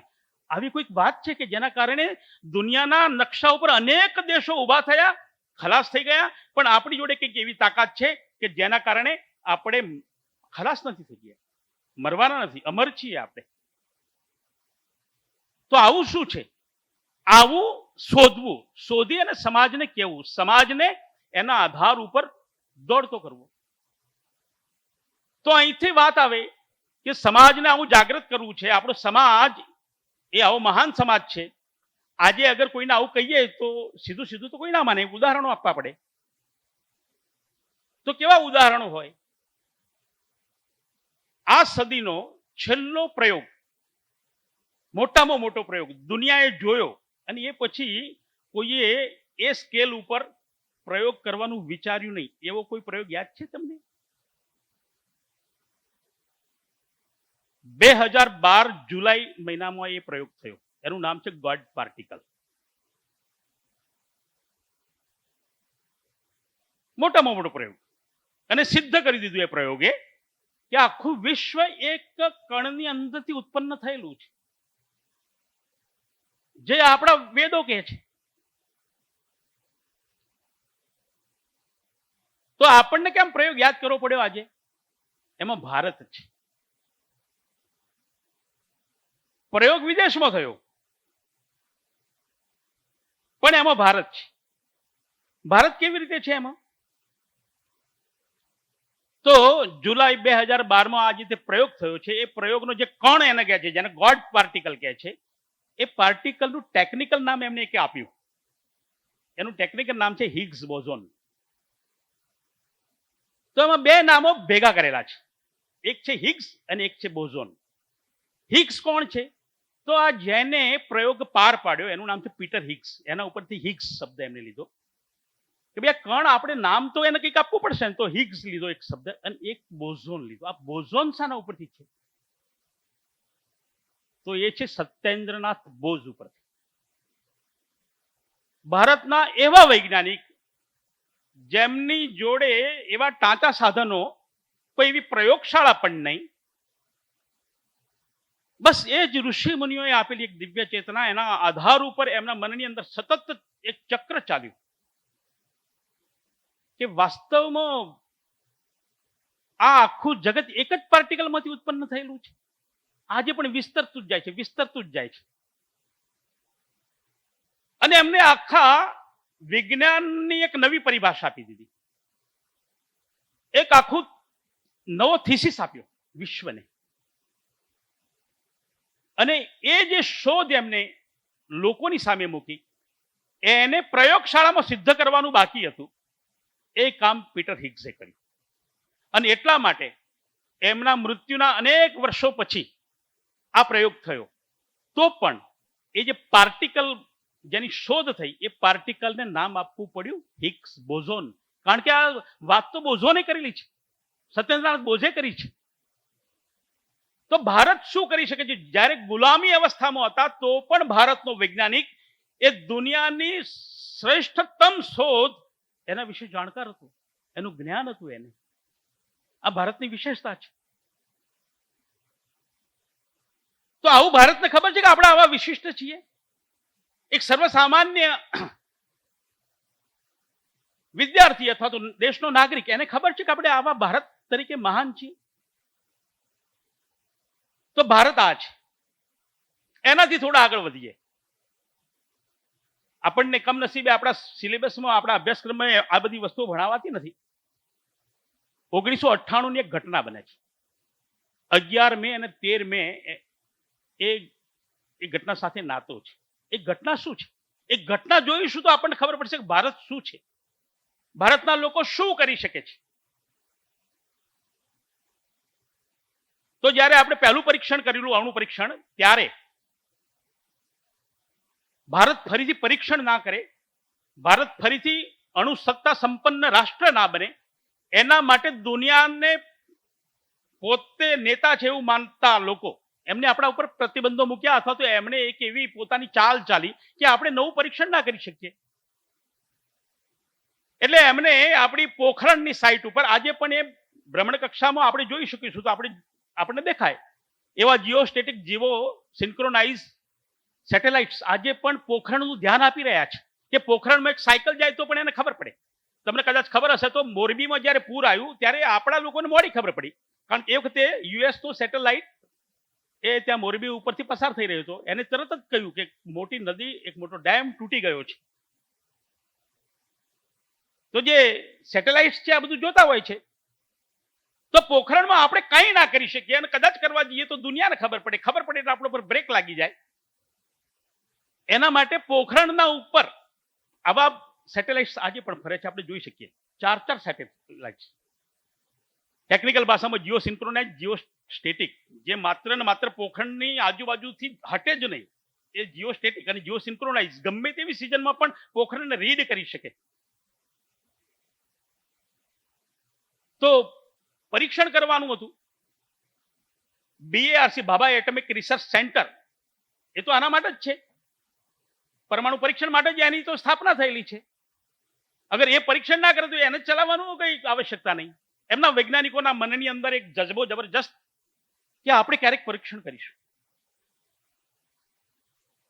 અને એક સમય એવો આવ્યો કે પરીક્ષણમાં જેટલા લોકો ભાગ લેવાના હતા, ટીમ તો તૈયાર જ હતી, BRC ની ટીમ એટલે જ પરીક્ષણ વાળી ટીમ. પહેલી વાર જુદી જુદી જગ્યાએથી એમને ફોન ગયા, બધા જ વૈજ્ઞાનિકોને. જરા કહાની સાંભળવા જેવી છે. વૈજ્ઞાનિકોને એમ લાગ્યું કે ભાઈ આપણને કોણ બોલાવ્યું છે, શાના માટે બોલાવ્યું છે ખબર નથી, અધિકૃત સૂચના કોઈ નથી. ખાલી એમ હતું કે તમે લખનઉ જાઓ, તમે કલકત્તા જાઓ, તમે ચેન્નઈ જાઓ, તમે અમદાવાદ જાઓ, તમે જયપુર જાઓ. જઈને શું કરવાનું, નવી સૂચના ત્યાંથી મળશે. દરેકને પોતપોતાની વ્યક્તિગત સૂચના હતી. શાના માટે આ બધું થઈ રહ્યું છે કોઈને કશી ખબર નહોતી. અને જ્યારે છેલ્લે બધા ભેગા થયા ત્યારે ખબર પડી કે આપણે પોખરણ ઉપર પહોંચી ગયા છીએ. કોઈને ખબર ના પડવી જોઈએ કે પોખરણ ઉપર એક મોટો આવો એક પ્રયોગ અણુ પરીક્ષણનો એ થવા જઈ રહ્યો છે. હવે ત્યાં આટલા બધા લોકો ભેગા થાય તો પણ ખબર ના પડવી જોઈએ. એનું રહસ્ય આજે પણ બરકરાર છે કે આપણે એવું શું કર્યું કે દુનિયાના દેશોએ જે સેટેલાઇટ્સ ધરતી ઉપર મતલબ આકાશમાં તરતા મૂકેલા છે કશું વાંચી જ નહીં શક્યા. એ એમના દેશને કશું જણાવી જ નહીં શક્યા. આ તો શરૂઆત છે. કરવાનું શું હતું? તો 60 માળ ઊંચી ઇમારતની કલ્પના કરો. 60 માળ ઊંચી ઇમારત આપણા અમદાવાદમાં છે જ નહીં. કલ્પના કરો, એટલા ઊંડા ખાડા ખોદવાના. ક્યાં ખોદવાના? પોખરણના રણના ક્ષેત્રમાં ખાડા ખોદવાના. કેટલા ખાડા ખોદવાના? 2. એટલે ખાડો ના કહેવાય, એને કૂવો કહેવાય. ઉપર ઉપર તો રેતી હોય, નીચે શું મળે? કાળો પથ્થર મળે. એને તોડવાનો, કૂવો બનાવવાનો, લિફ્ટ મૂકવાની, એના ઉપર સેન્સર્સ મૂકવાના. કેવડું મોટું કામ! આ બધું કામ કરી શકીએ આપણે, કોઈ પણ માણસ આજે પણ કરી શકીએ, પણ ઉપરના સેટેલાઇટ્સને ખબર ના પડવી જોઈએ. બસ હવે આ તો શક્ય જ નથી. તો ન ભૂતો ન ભવિષ્યથી એવું એક કામ આપણે સુવિજ્ઞાનનો સહારો લીધો, એના ઉપર પણ આજે રહસ્ય બરકરાર છે, કોઈને ખબર નથી. એ કુવા ખોદાયા, એ લિફ્ટ મુકાઈ, સેન્સર્સ પણ મુકાયા, અને આ બધું જ કરવા માટે છેલ્લે જેની જરૂર પડે છે એનું નામ છે યુરેનિયમ. અગર યુરેનિયમ નથી મળતો તો પ્રયોગ જ નથી કરી શકતા અણુ પરીક્ષણ. તો શું કરવું પછી? જે દેશ જોડે આપણું કમિટમેન્ટ હતું, મતલબ એમને કહ્યું હતું કે અમે આપીશું યુરેનિયમ, એ દેશે ના પાડી દીધી કે અમે યુરેનિયમ નહીં આપીશું તમને. તો આટલું બધું કરેલું એળે જાય તો એ તો પોસાય નહીં. તો કંઈક તો રસ્તો કાઢવો પડે. એ જ વખતે વૈજ્ઞાનિક લોકો બધા ભેગા થયા. એમને કહ્યું કે આનો શું આનો તોડ શું થાય, આમાંથી કેવી રીતે માર્ગ કાઢવો? અને એ દિવસોની અંદર જ એક શોધ, એક જેને કહીએ ને કે આપણને આપણા જેટલા વિદ્વત મતલબ પ્રજ્ઞાવાન લોકો જેનેટિકલી એ દુનિયા પર વાસ્તવમાં કોઈ નથી, આવું પ્રૂવન છે. પણ એનું આ ઉદાહરણ છે કે 3 જ દિવસની અંદર વિકલ્પ આવ્યો કે આપણા દક્ષિણના સમુદ્ર કિનારો પર ટનબંધ થોરિયમ છે. આ થોરિયમ એ યુરેનિયમનો વિકલ્પ બની શકે કે? એ સમયમાં એમને પરીક્ષણ કર્યા. એક તત્વ તરીકે એમની સંભાવનાઓ બધી ચકાસી લીધી લેબોરેટરીની અંદર, અને એવા તારણ ઉપર આવ્યા કે આવી પ્રોસેસ કરીશું તો યુરેનિયમ ની ગરજ એ થોરિયમ સારશે. તો થોરિયમ તો ટનબંધ પડેલું છે આપણા દરિયા કિનારા ઉપર. એની પ્રોસેસ કરી, વિકલ્પ તૈયાર થઈ ગયો, પરીક્ષણ કર્યું. 11 મેનું પહેલું પરીક્ષણ જ્યારે આપણે જાહેરાત કરી કે ભારત એ અણુશક્તિ સંપન્ન રાષ્ટ્ર બન્યું છે, ત્યારે દુનિયા આંખો ચોળતી હતી કે આપણે પેલા ઉપર સેટેલાઇટ તરતા કર્યા હતા, એણે શું કર્યું? બાબા એટમિક રિસર્ચ સેન્ટર એક નાનકડો સ્ટાફ છે, એમના આપણે એક પટાવાળા નહીં ફોડી શક્યા કે આપણને એક ઇન્ફોર્મેશન કરે?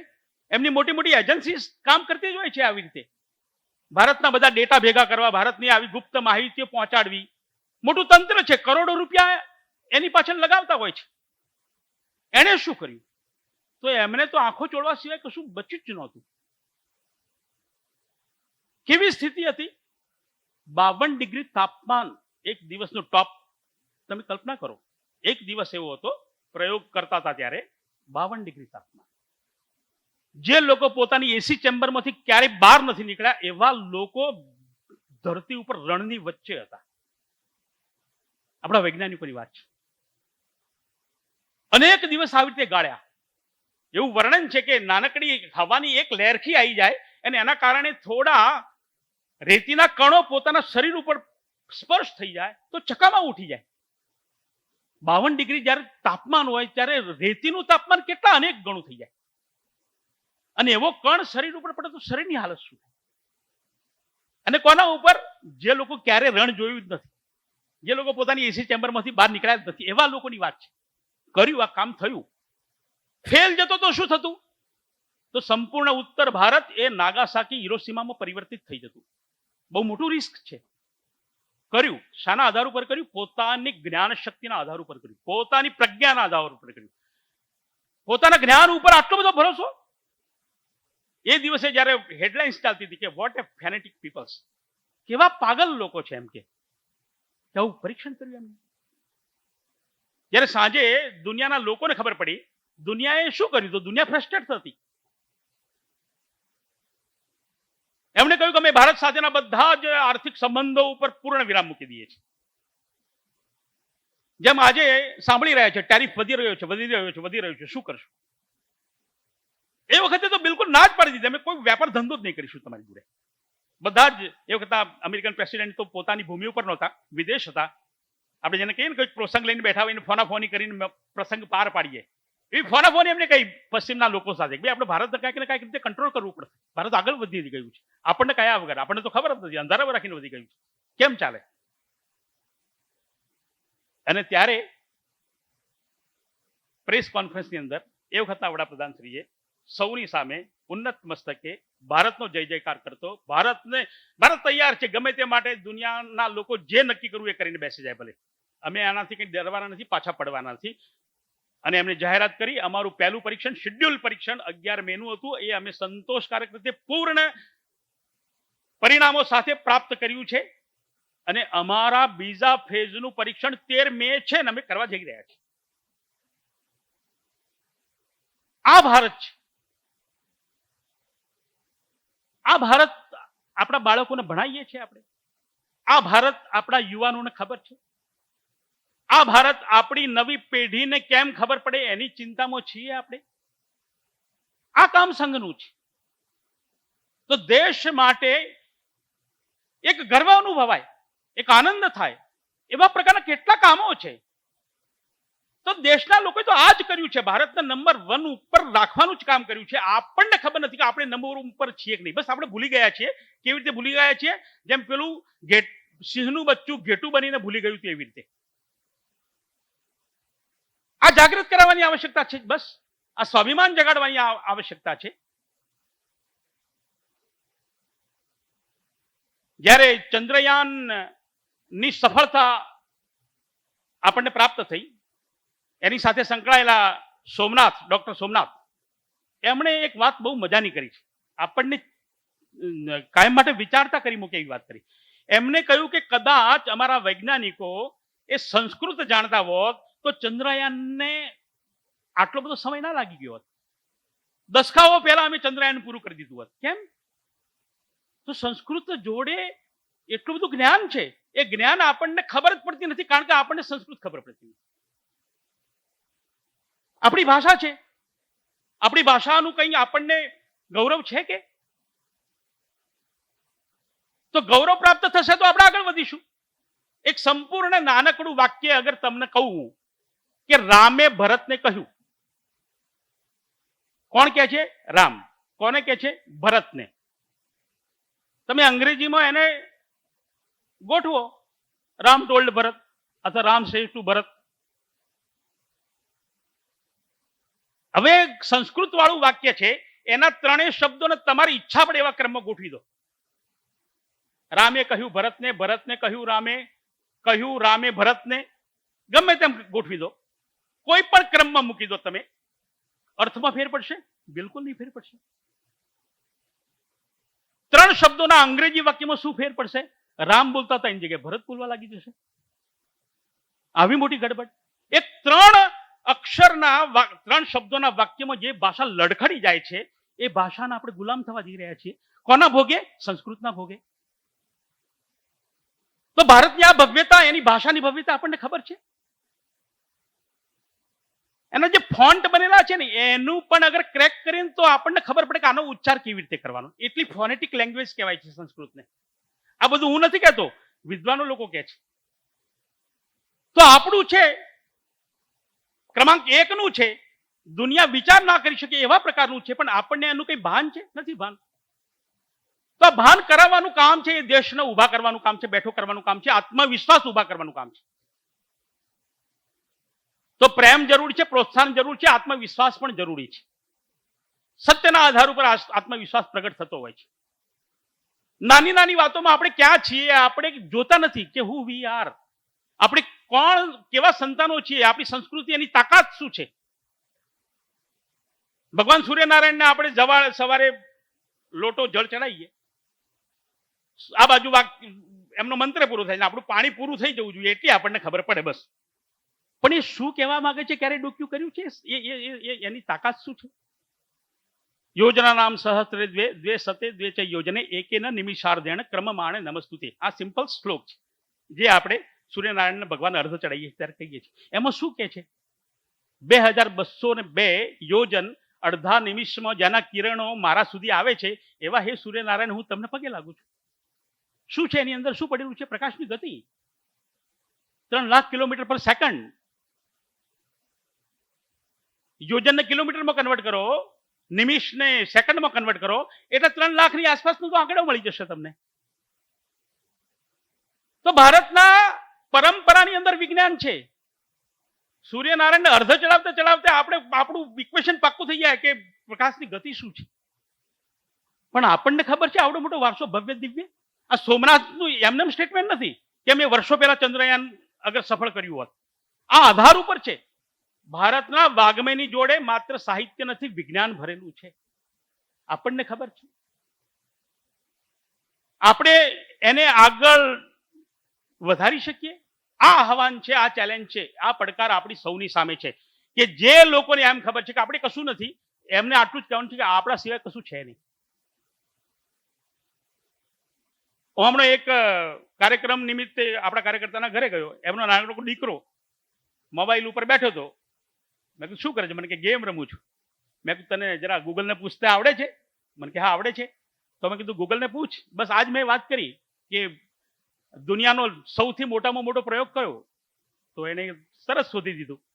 2012 જુલાઈ, ગોડ પાર્ટિકલ, હિગ્સ બોઝોન. મેં કીધું બોઝોન કોણ છે પૂછ.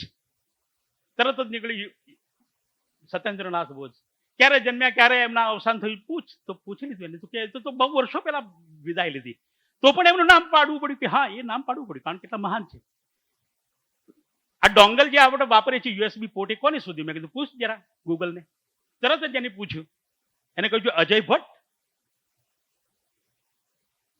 તો વર્તમાન શોધોનું 100 શોધોનું તમને એક યાદી બનાવીને આપી દઉં કે જેમાં ભારતના વૈજ્ઞાનિકો જ છે. પણ આપણને એમ છે કે બધું ત્યાંથી બનીને આવે છે ને આપણે તો માત્ર યુઝર્સ છીએ, વાપરીએ છીએ.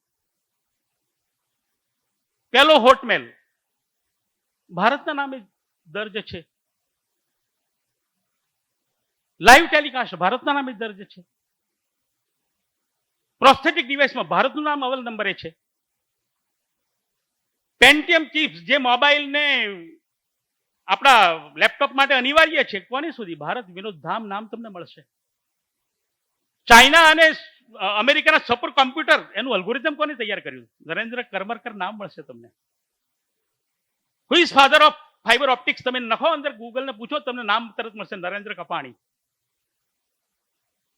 જેના આધાર ઉપર આપણા બધા ઇન્સ્ટ્રુમેન્ટ ચાલે છે, ફાઈબરના આધાર ઉપર. તો ભારત તો આજે દિવ્ય છે, આજે પ્રજ્ઞાવંત છે, પણ આપણી આંખોના આગળ પડલ વાળેલા છે. આપણને ખબર નથી કે ભારત શું છે વાસ્તવમાં. તો વકીલ સાહેબનું જે કામ હતું એ આ જ કામ હતું. મનુષ્ય નિર્માણ. મનુષ્ય નિર્માણ કેવી રીતે થાય? એની અંદર જે ચેતના છે, ચેતનાને જાગૃત કરવી, સમાજની ચેતનાને જાગૃત કરવી. નિજકો તું જાન જરા શક્તિ પહેચાન, તેરી મુઠ્ઠીઓ में बंद तूफान है रे मनुष्य તું बड़ा महान है. આ ભાવ વ્યક્તિમાં ભરવો. વિદ્યાર્થી વિદ્યાર્થીમાં ભરવો, શાખાના પ્રત્યેક સ્વયંસેવકની અંદર ભરવો, પોતાના સંપર્કમાં આવે તમામની અંદર ભરવો. અને આ બધા નામો જોઈને તમને એમ લાગે છે કે આ તો બધા ભાઈઓના જ નામ છે, બહેનો કઈ પાછળ નથી ભારતની? બહેનો પણ પાછળ નથી. તમે ચંદ્રયાન અને તમે એને કહો કે who is rocket woman of India, Ritu Karidhal નામ મળશે તમને. ચંદ્રયાન જે આપણું પહેલું જે સક્સેસફુલ થયું એની પાછળ રીતુ કરિગલનું નામ છે. મંગલયાન નંદિની હરિનાથ તમને નામ મળશે. ગગનયાન વી.આર. લલિતાંબિકા જે ડાયરેક્ટર હતા, પ્રોજેક્ટ ડાયરેક્ટર, એનું નામ મળશે તમને. અગેન ચંદ્રયાન છેલ્લે સફળ થયું, કલ્પના નામ મળશે. ટોપ 10 સાયન્ટિસ્ટમાં જેનું નામ છે. તમે માત્ર બોલો અને જે સ્પીડે તમે કેલ્ક્યુલેટરની સ્વિચો પણ ના દબાવી શકો એટલી સ્પીડે તમને ગુણાકાર કરીને આપી દે એવું કોઈનું મહાન નામ છે શકુંતલા દેવી. 12 આંકડાની સંખ્યા અને 14 આંકડાની સંખ્યા ગુણાકાર કરવાનો. શકુંતલા દેવી જવાબ કેટલામાં આપે? તમે આંકડો બોલતા જો ને 62મી સેકન્ડે એમની જોડે જવાબ હોય. 12 આંકડા ગુણ્યા 14 આંકડાનો ગુણાકાર. આ ભારત છે. જેમ રોકેટ વુમેન એમ મિસાઇલ વુમેન પણ છે ટેસી થોમસ. અગ્નિયાન 4 અગ્નિ 4 જેના આધાર ઉપર આપણે લોન્ચ કરી શક્યા. તો ભારતની નારી શક્તિ પણ અવ્વલ નામ ઉપર છે, અવ્વલ સ્થાન ઉપર છે. આપણને ખબર છે. બસ આજનો જે કાર્યક્રમ છે, આજનો ઋષિ પંચમીનું જે મહાત્મ્ય છે આ જ છે કે ઋષિ પરંપરા શું છે? ઋષિ પરંપરા જ્ઞાનની પરંપરા છે, ભારતના વૈભવની પરંપરા છે.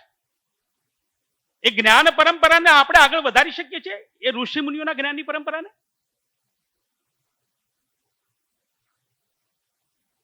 તો આ કામ આપણા ભાગે છે. બાકી આપણે બધાનું સારું જોઈએ ને આપણને દુનિયા માટે પ્રશ્નો જ ના થાય તો આપણી પ્રગતિ રૂંધાઈ જવાની છે. આપણને પ્રશ્નો થવા જોઈએ કે આપણે કોણ છીએ, આપણે શું કર્યું છે, અને એવું પૂછશો તો આ બધી ખબર પડશે. અને માત્ર આપણને નહીં, દુનિયાના લોકોને પણ પૂછો તમે શું કરી રહ્યા છો. ભારતનું કેલેન્ડર તમે ઉઠાવો, સપ્ટેમ્બર, ઓક્ટોબર, નવેમ્બર મળશે, ડિસેમ્બર મળશે. સપ્ટેમ્બર કેવી રીતે નામ પડે પૂછો તમે, મને નહીં પૂછો, આપને જેના ઉપર ભરોસો આજકાલ વધી ગયો છે એને પૂછો. તો સેપ્ટા 7 ઉપરથી સપ્ટેમ્બર છે, ઓક્ટા 8 ઉપરથી ઓક્ટોબર છે, નોવા 9 ઉપરથી નવેમ્બર છે, ડેકા 10 ઉપરથી ડિસેમ્બર છે. તો સેપ્ટા, ઓક્ટા, નોવા, ડેકા એ 7મો, 8મો, 9મો, 10મો હોવા જોઈએ. આજે તો 9મો, 10મો, 11મો, 12મો બનીને બેઠા છે. કેમ ભાઈ? શું ગડબડ છે? છે જ ગડબડ છે, આપણને ખબર નથી. પણ આપણના મનમાં એમ થાય છે કે પૂછીએ એને કે તમે કહો છો તો 7મો, એનું નામ સપ્ટેમ્બર આપ્યું છે, પણ એ તો 7મો છે જ નહીં, તો 9મો બનીને બેઠો છે. શું ગડબડ કરી તમે? છે આનું લોજિક તમારી જોડે? નથી લોજિક. પણ આપણને તો દુનિયા પશ્ચિમમાંથી કે એટલે એને તો પ્રશ્ન જ ના કરાય, કારણ કે એ તો બધા દેવના દીધેલા.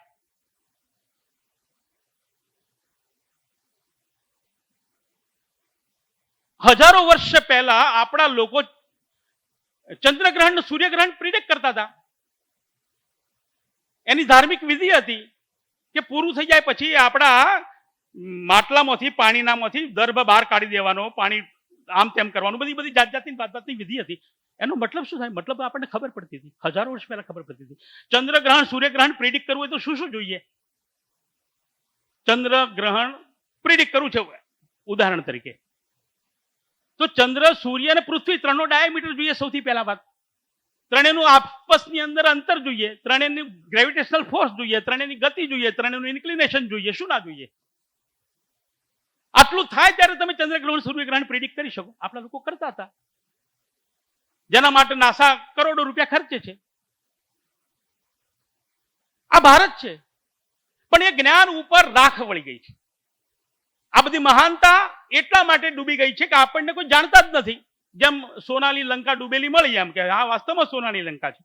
હવે મળી ત્યારે ખબર પડી કે હા વાસ્તવમાં ભગવાન કૃષ્ણનું આ ધામ લંકાના સ્વરૂપે દરિયામાં છે.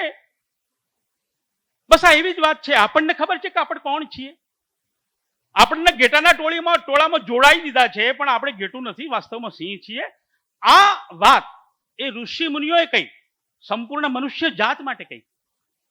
આજે એ વાત સૌથી જરૂર અગર કોઈને છે તો ભારતના લોકોને છે. કારણ કે ભારતના બધા લોકોની 1000 વર્ષની ગુલામીના કારણે માનસિકતા જ ગુલામ બની ગઈ છે. દુનિયાનું બધું સારું, આપણું બધું ઘસ. તો આ માઇન્ડ સેટમાંથી બહાર આવવાની જરૂર છે. અને એટલા માટે પરમ પૂજ્ય સરસંઘ ચાલકજી મોહનજી એમના વિજયાદશમીના ભાષણમાં 2 વાર, હમણાં વિજ્ઞાન ભવનમાં મળ્યા ત્યારે ત્રીજી વાર વાત કરી કે આપણે પોતાની સહી કરીએ છીએ. મતલબ હું મારી ઓળખ પેપર ઉપર મૂકું છું. કઈ ભાષામાં મૂકીએ છીએ? કેમ તમે ગુજરાતીમાં ઓળખ મૂકો તો તમને નોકરીમાં આવતા બંધ કરી દે? સંસ્કૃતમાંથી ઉત્પન્ન થયેલી ભાષાઓનું મેં ઉદાહરણ આપ્યું. એવી મહાન ભાષા છે. અને તમે તમારી ઓળખ, આપણી ઓળખ એ શામાં કરીએ છીએ? શાના માટે?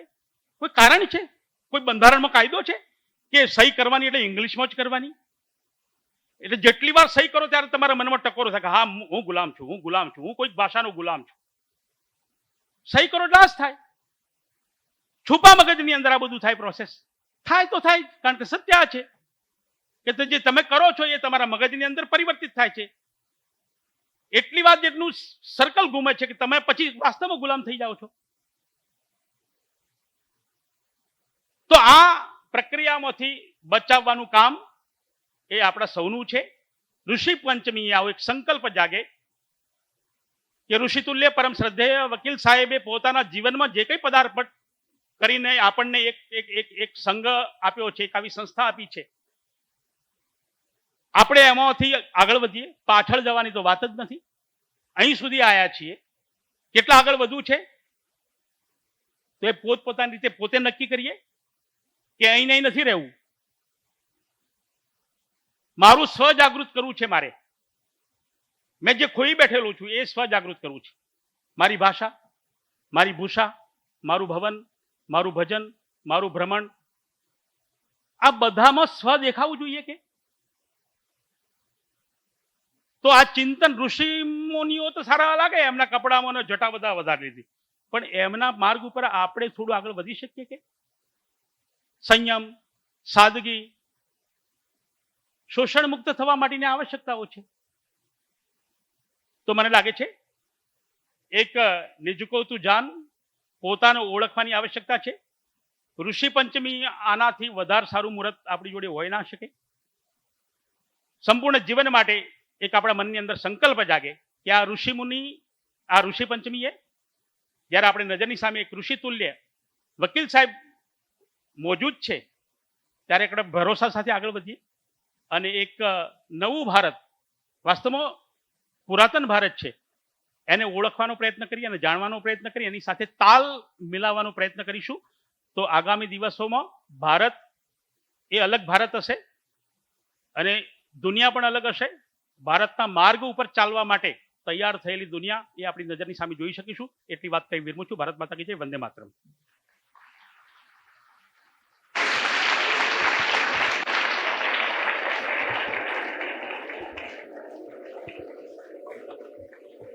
ધન્યવાદ સાહેબ શ્રી. વ્યક્તિત્વ, કર્તૃત્વ, ગુરુત્વ જેવા ગુણોની સરળ શબ્દોમાં પૂજનીય શ્રી વકીલ સાહેબના જીવનની ઝાંખી કરાવી ભારતની યશ ગાથા, સ્વયંસેવકત્વ, કર્તવ્ય નિષ્ઠા જેવા ગુણો સાથે આગળ વધીને અમારામાં મૂલ્ય પ્રસ્થાપિત કરો એ બદલ આપ શ્રીનો ખૂબ ખૂબ ધન્યવાદ સર. તાળીઓના નાદ સાથે પુનઃ શ્રી ભાનુભાઈ ચૌહાણ સાહેબ શ્રીનો આપણે ધન્યવાદ વ્યક્ત કરીએ. હું આદરણીય પ્રમુખ Shri doctor R K Shah સાહેબને વિનંતી કરીશ કે આદરણીય શ્રી ભાનુભાઈ ચૌહાણ સાહેબને શાલ અર્પણ કરી તેઓનો કાર્યક્રમ અર્થે સન્માન કરશો. આપણે સૌ તાળીઓ સાથે સન્માનિત, અભિવાદિત કરીએ.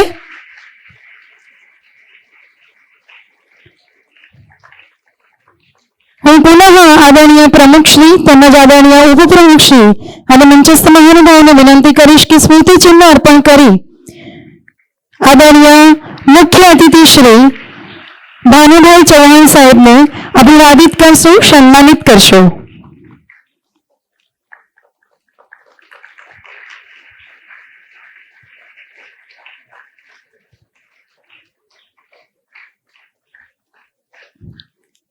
धन्यवाद.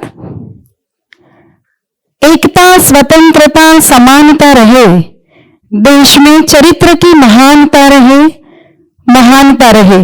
હું પુનઃ મંચસ્થ મહાનુભાવોને નમ્ર નિવેદન કરીશ કે મંચ પરથી પોતાનું સ્થાન બિરાજમાન કરશો. તાળીઓના ગડગડાટ સાથે ઉપસ્થિત તમામ મંચસ્થ મહાનુભાવોને આપણે વધાવી લઈએ.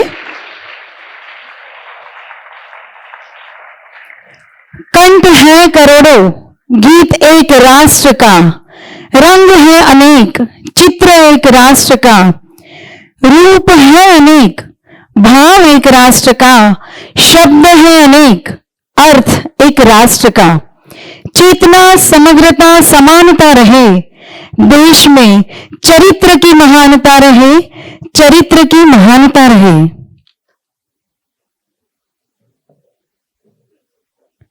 धन्यवाद साहेब श्री. લક્ષ્મણ જ્ઞાનપીઠ ફાઉન્ડેશન સંસ્કાર ધામ એક એવી વિશિષ્ટ શાળા છે. 21 સપ્ટેમ્બર વર્ષ 1992 સ્થપાયેલું, વૃક્ષાચ્છાદિત હરિયાણા વિસ્તારમાં પથરાયેલું વિશાળ સંસ્કારધામ સંકુલ, જ્યાં વિદ્યાર્થીઓના શૈક્ષણિક વિકાસની સાથે સર્વાંગીણ વિકાસ પર વિશેષ ભાર મુકાય છે.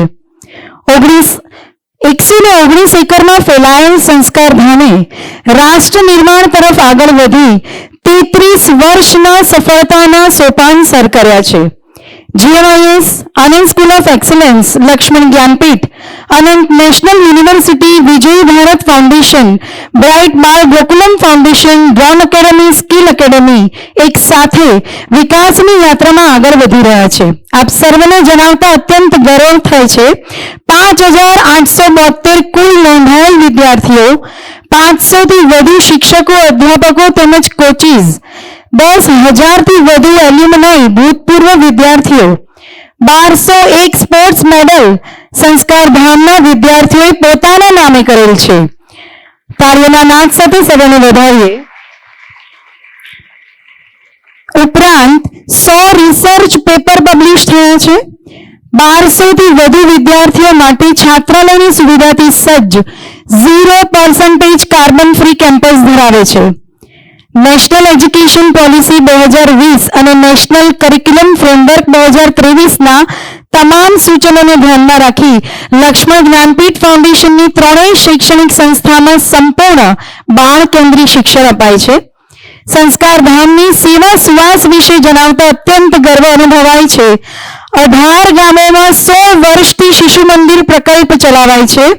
5 ગામોમાં પુસ્તકાલય, 122 માતા પિતાથી વંચિત પ્રભુ પુષ્પ બાળકો સામાજિક ઉત્થાન માટે દત્તક લીધેલ છે. વિજય ભારત ફાઉન્ડેશન ખેલે સાણંદ યોજના અંતર્ગત તાલુકાના 102 ગામોના યુવા રમતવીરોને આગળ વધારવા ઉત્તમ પ્રયાસો હાથ ધરવામાં આવે છે. જોરદાર તાળીઓ સાથે સંસ્થાના પ્રયત્નોને વધાવી લઈએ. પરમ પૂજ્ય શ્રી વકીલ સાહેબની કલ્પના સંસ્કાર ધામ આજે સંસ્કૃતિ, જ્ઞાન અને ચારિત્ર્યના ત્રિવેણી સંગમ રૂપ બની છે. ત્યારે આવો સંસ્થા ગીત નિહાળી સંસ્કાર ધામ સંસ્થાને વંદન કરીએ.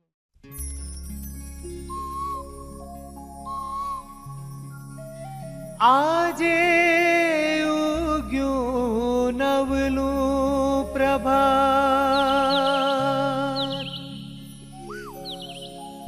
સંસ્કાર ધામે મંગલ પ્રભાત, કોટી કોટી વંદન વંદન વંદન વંદન.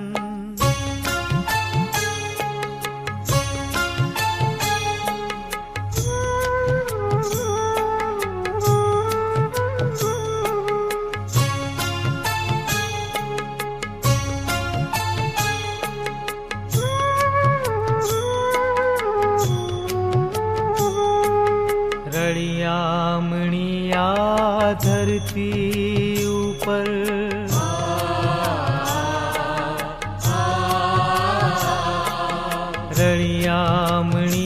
आ धरती ऊपर खिल्यूं खिल्यूं विद्याधाम फाल्यूं नवलूं संस्कार धाम रूडो अवसर ऋषि पंचमीनो कोटि कोटि वंदन वडिल ने शिर पर अमारा आशीष तमारा शिर पर अमारा आशीष तमारा आजे उग्यूं नवलूं प्रभात संस्कार धामे मंगल प्रभात संस्कार धामे मंगल प्रभात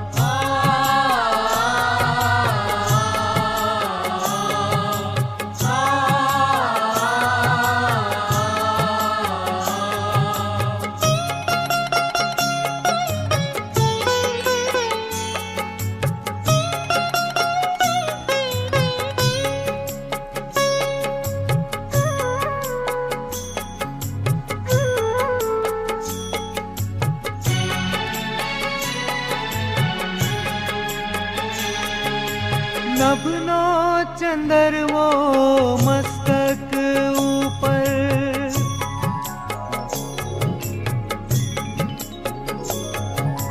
नभनो चंदरवो मस्तक ऊपर प्रज्ञादाता सूरज सोम धन्य अहो हो संस्कार धाम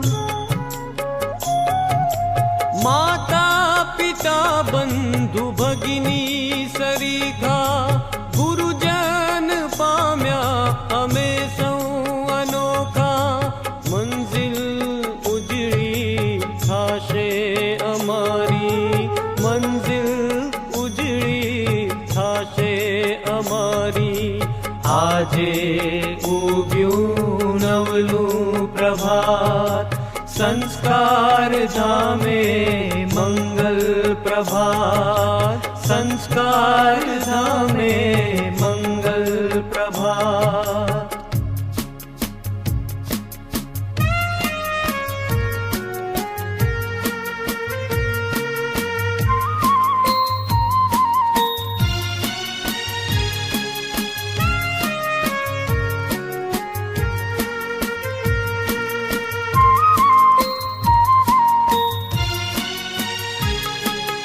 त्याग्या जेणे निजना सुखोने परमारथना पंथे जीवन ने त्याग्या जेणे निजना सुखोने परमारथना पंथे जीवन ने कीधु अर्पण वकील साहेबे कीधु अर्पण वकील साहेबे अपवंदनानो अमृत महोत्सव दिशे लघु कुंभ मेळा शोत्सव वंदन वंदन सेवाव्रती जन वंदन वंदन सेवाव्रती जन आजे उग्यूं नवलूं प्रभात संस्कार धामे मंगल प्रभात संस्कार धामे मंगल प्रभात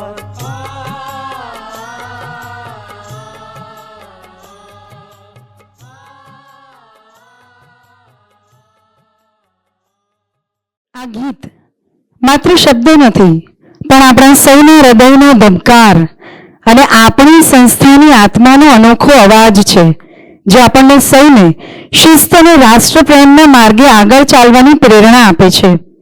આવો સમાજને સંગઠિત કરી રાષ્ટ્રને પરમ વૈભવ તરફ લઈ જઈ વિશ્વગુરુ ભારત બનાવવામાં આપણે યથાયોગ્ય આપણું યોગદાન આપીએ. આજે પણ પરમ આદરણીય વકીલ સાહેબની દિવ્ય ચેતના આપણા અંતઃકરણમાં જીવિત છે. હું લક્ષ્મણ જ્ઞાનપીઠ માધ્યમિક વિભાગના મિડલ સ્ટેજના કોર્ડિનેટર શ્રી દધીચીભાઈ સાહેબને વિનંતી કરીશ કે આપ આભાર વિધિ માટે અત્રે પધારશો. વસુદેવ વસુતં દેવમ કંસચાણૂરમર્દનમ દેવકી પરમાનંદમ કૃષ્ણં વંદે જગદ્ગુરુમ નમોસ્તુતે વ્યાસ વિશાલ બુદ્ધે ફુલ્લારવિંદાય તપત્ર નેત્રમ તેન ત્વયા ભારત તૈલપૂર્ણમ પ્રજ્વાલિતો જ્ઞાનમય પ્રદીપ. આજના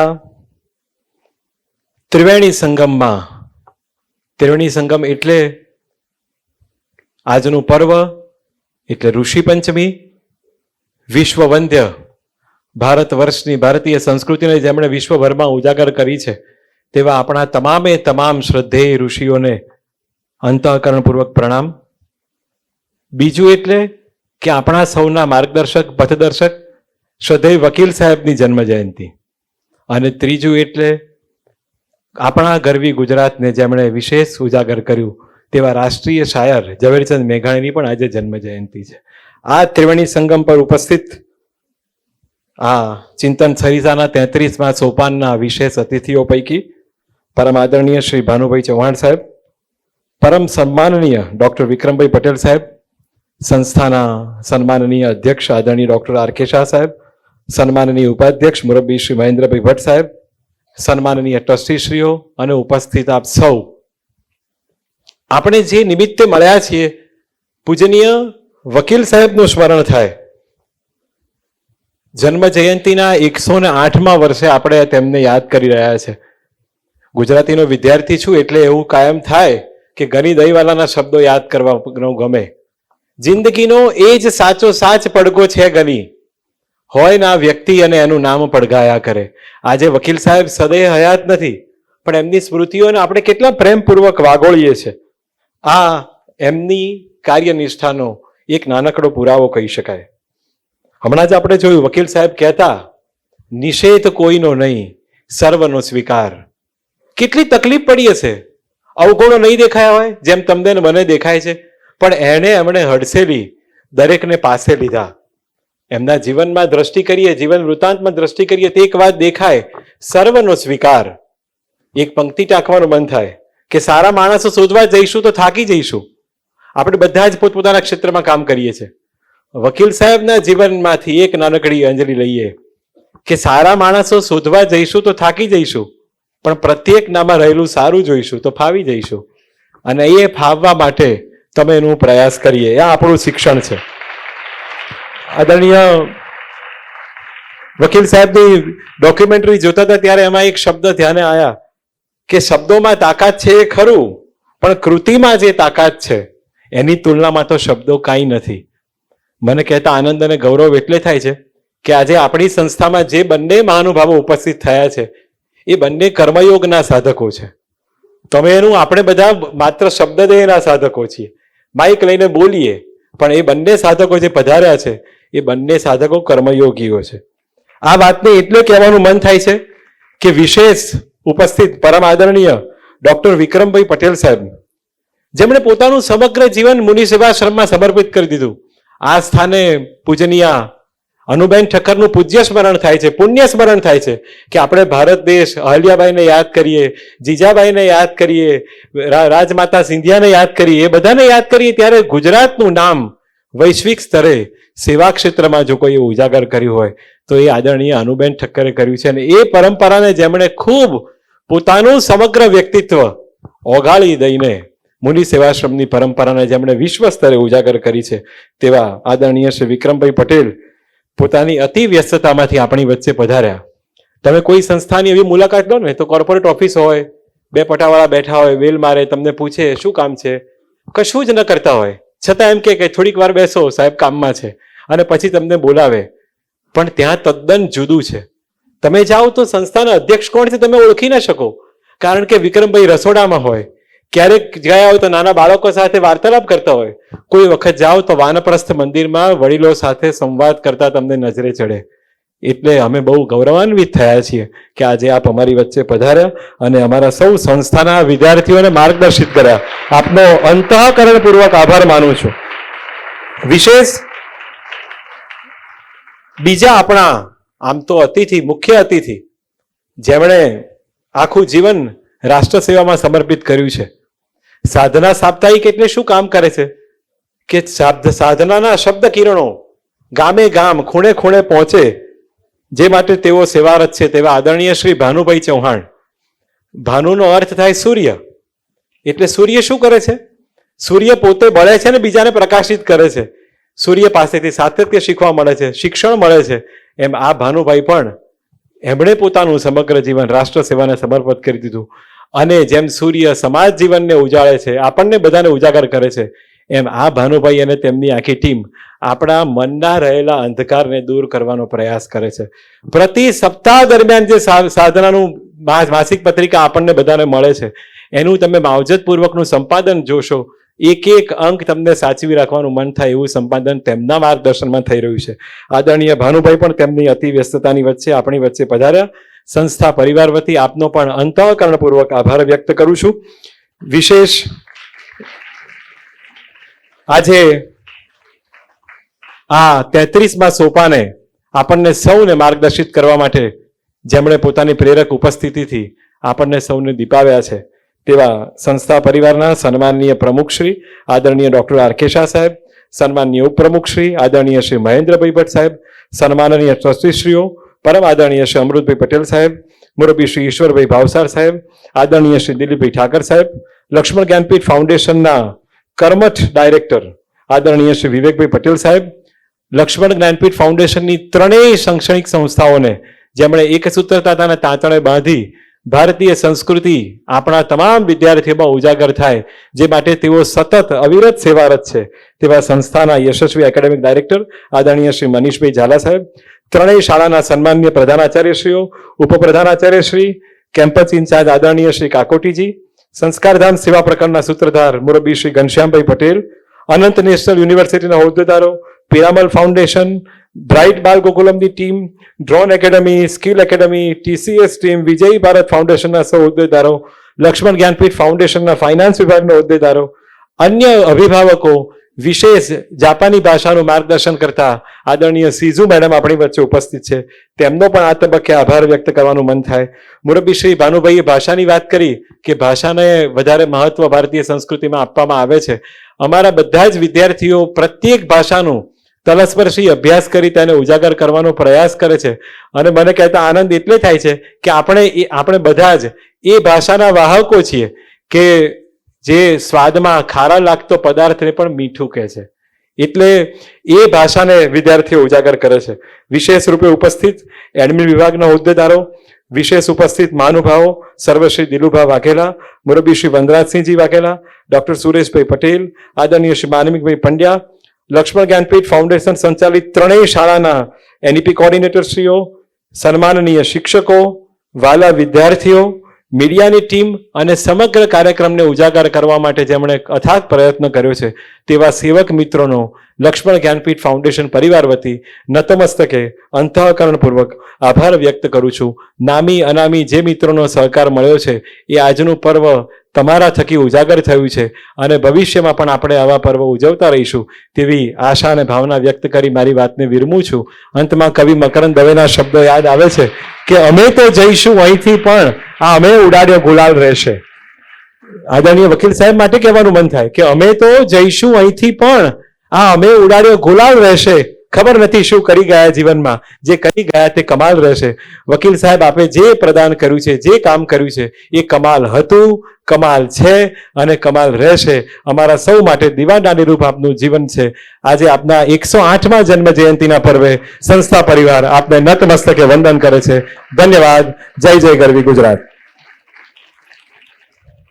ધન્યવાદ દધીચીભાઈ સાહેબ શ્રી. આજના ભવ્ય કાર્યક્રમની પૂર્ણાહુતિ તરફ આગળ વધી પૂજનીય શ્રી વકીલ સાહેબના જ્ઞાન, સંસ્કાર અને સેવાના અમૂલ્ય તત્વને આપણા જીવનમાં ઉતારીએ, સાથે આપણા દેશના યશસ્વી પ્રધાનમંત્રી શ્રી નરેન્દ્રભાઈ મોદીજીના આહવાન વોકલ ફોર લોકલ અને આત્મનિર્ભર ભારત ને અપનાવીએ. આવનારા તમામ તહેવારોમાં જે ભારતીયો દ્વારા બનાવટની વસ્તુઓ હોય તેને જ ખરીદવાનો આગ્રહ રાખીએ. વિકસિત ભારત માટે આપણે યોગદાન આપીએ અને શાંતિ મંત્રના ગાન દ્વારા સમગ્ર બ્રહ્માંડની શાંતિ સમૃદ્ધિ અર્થે આપણે સૌ પ્રાર્થના કરીએ. શાંતિ મંત્ર સ્થિતિ. શાંતિ મંત્રના ગાન બાદ આજનો આ કાર્યક્રમ આપણે પૂર્ણાહુતિ તરફ લઈ જઈશું. શાંતિ મંત્ર સ્થિતિ.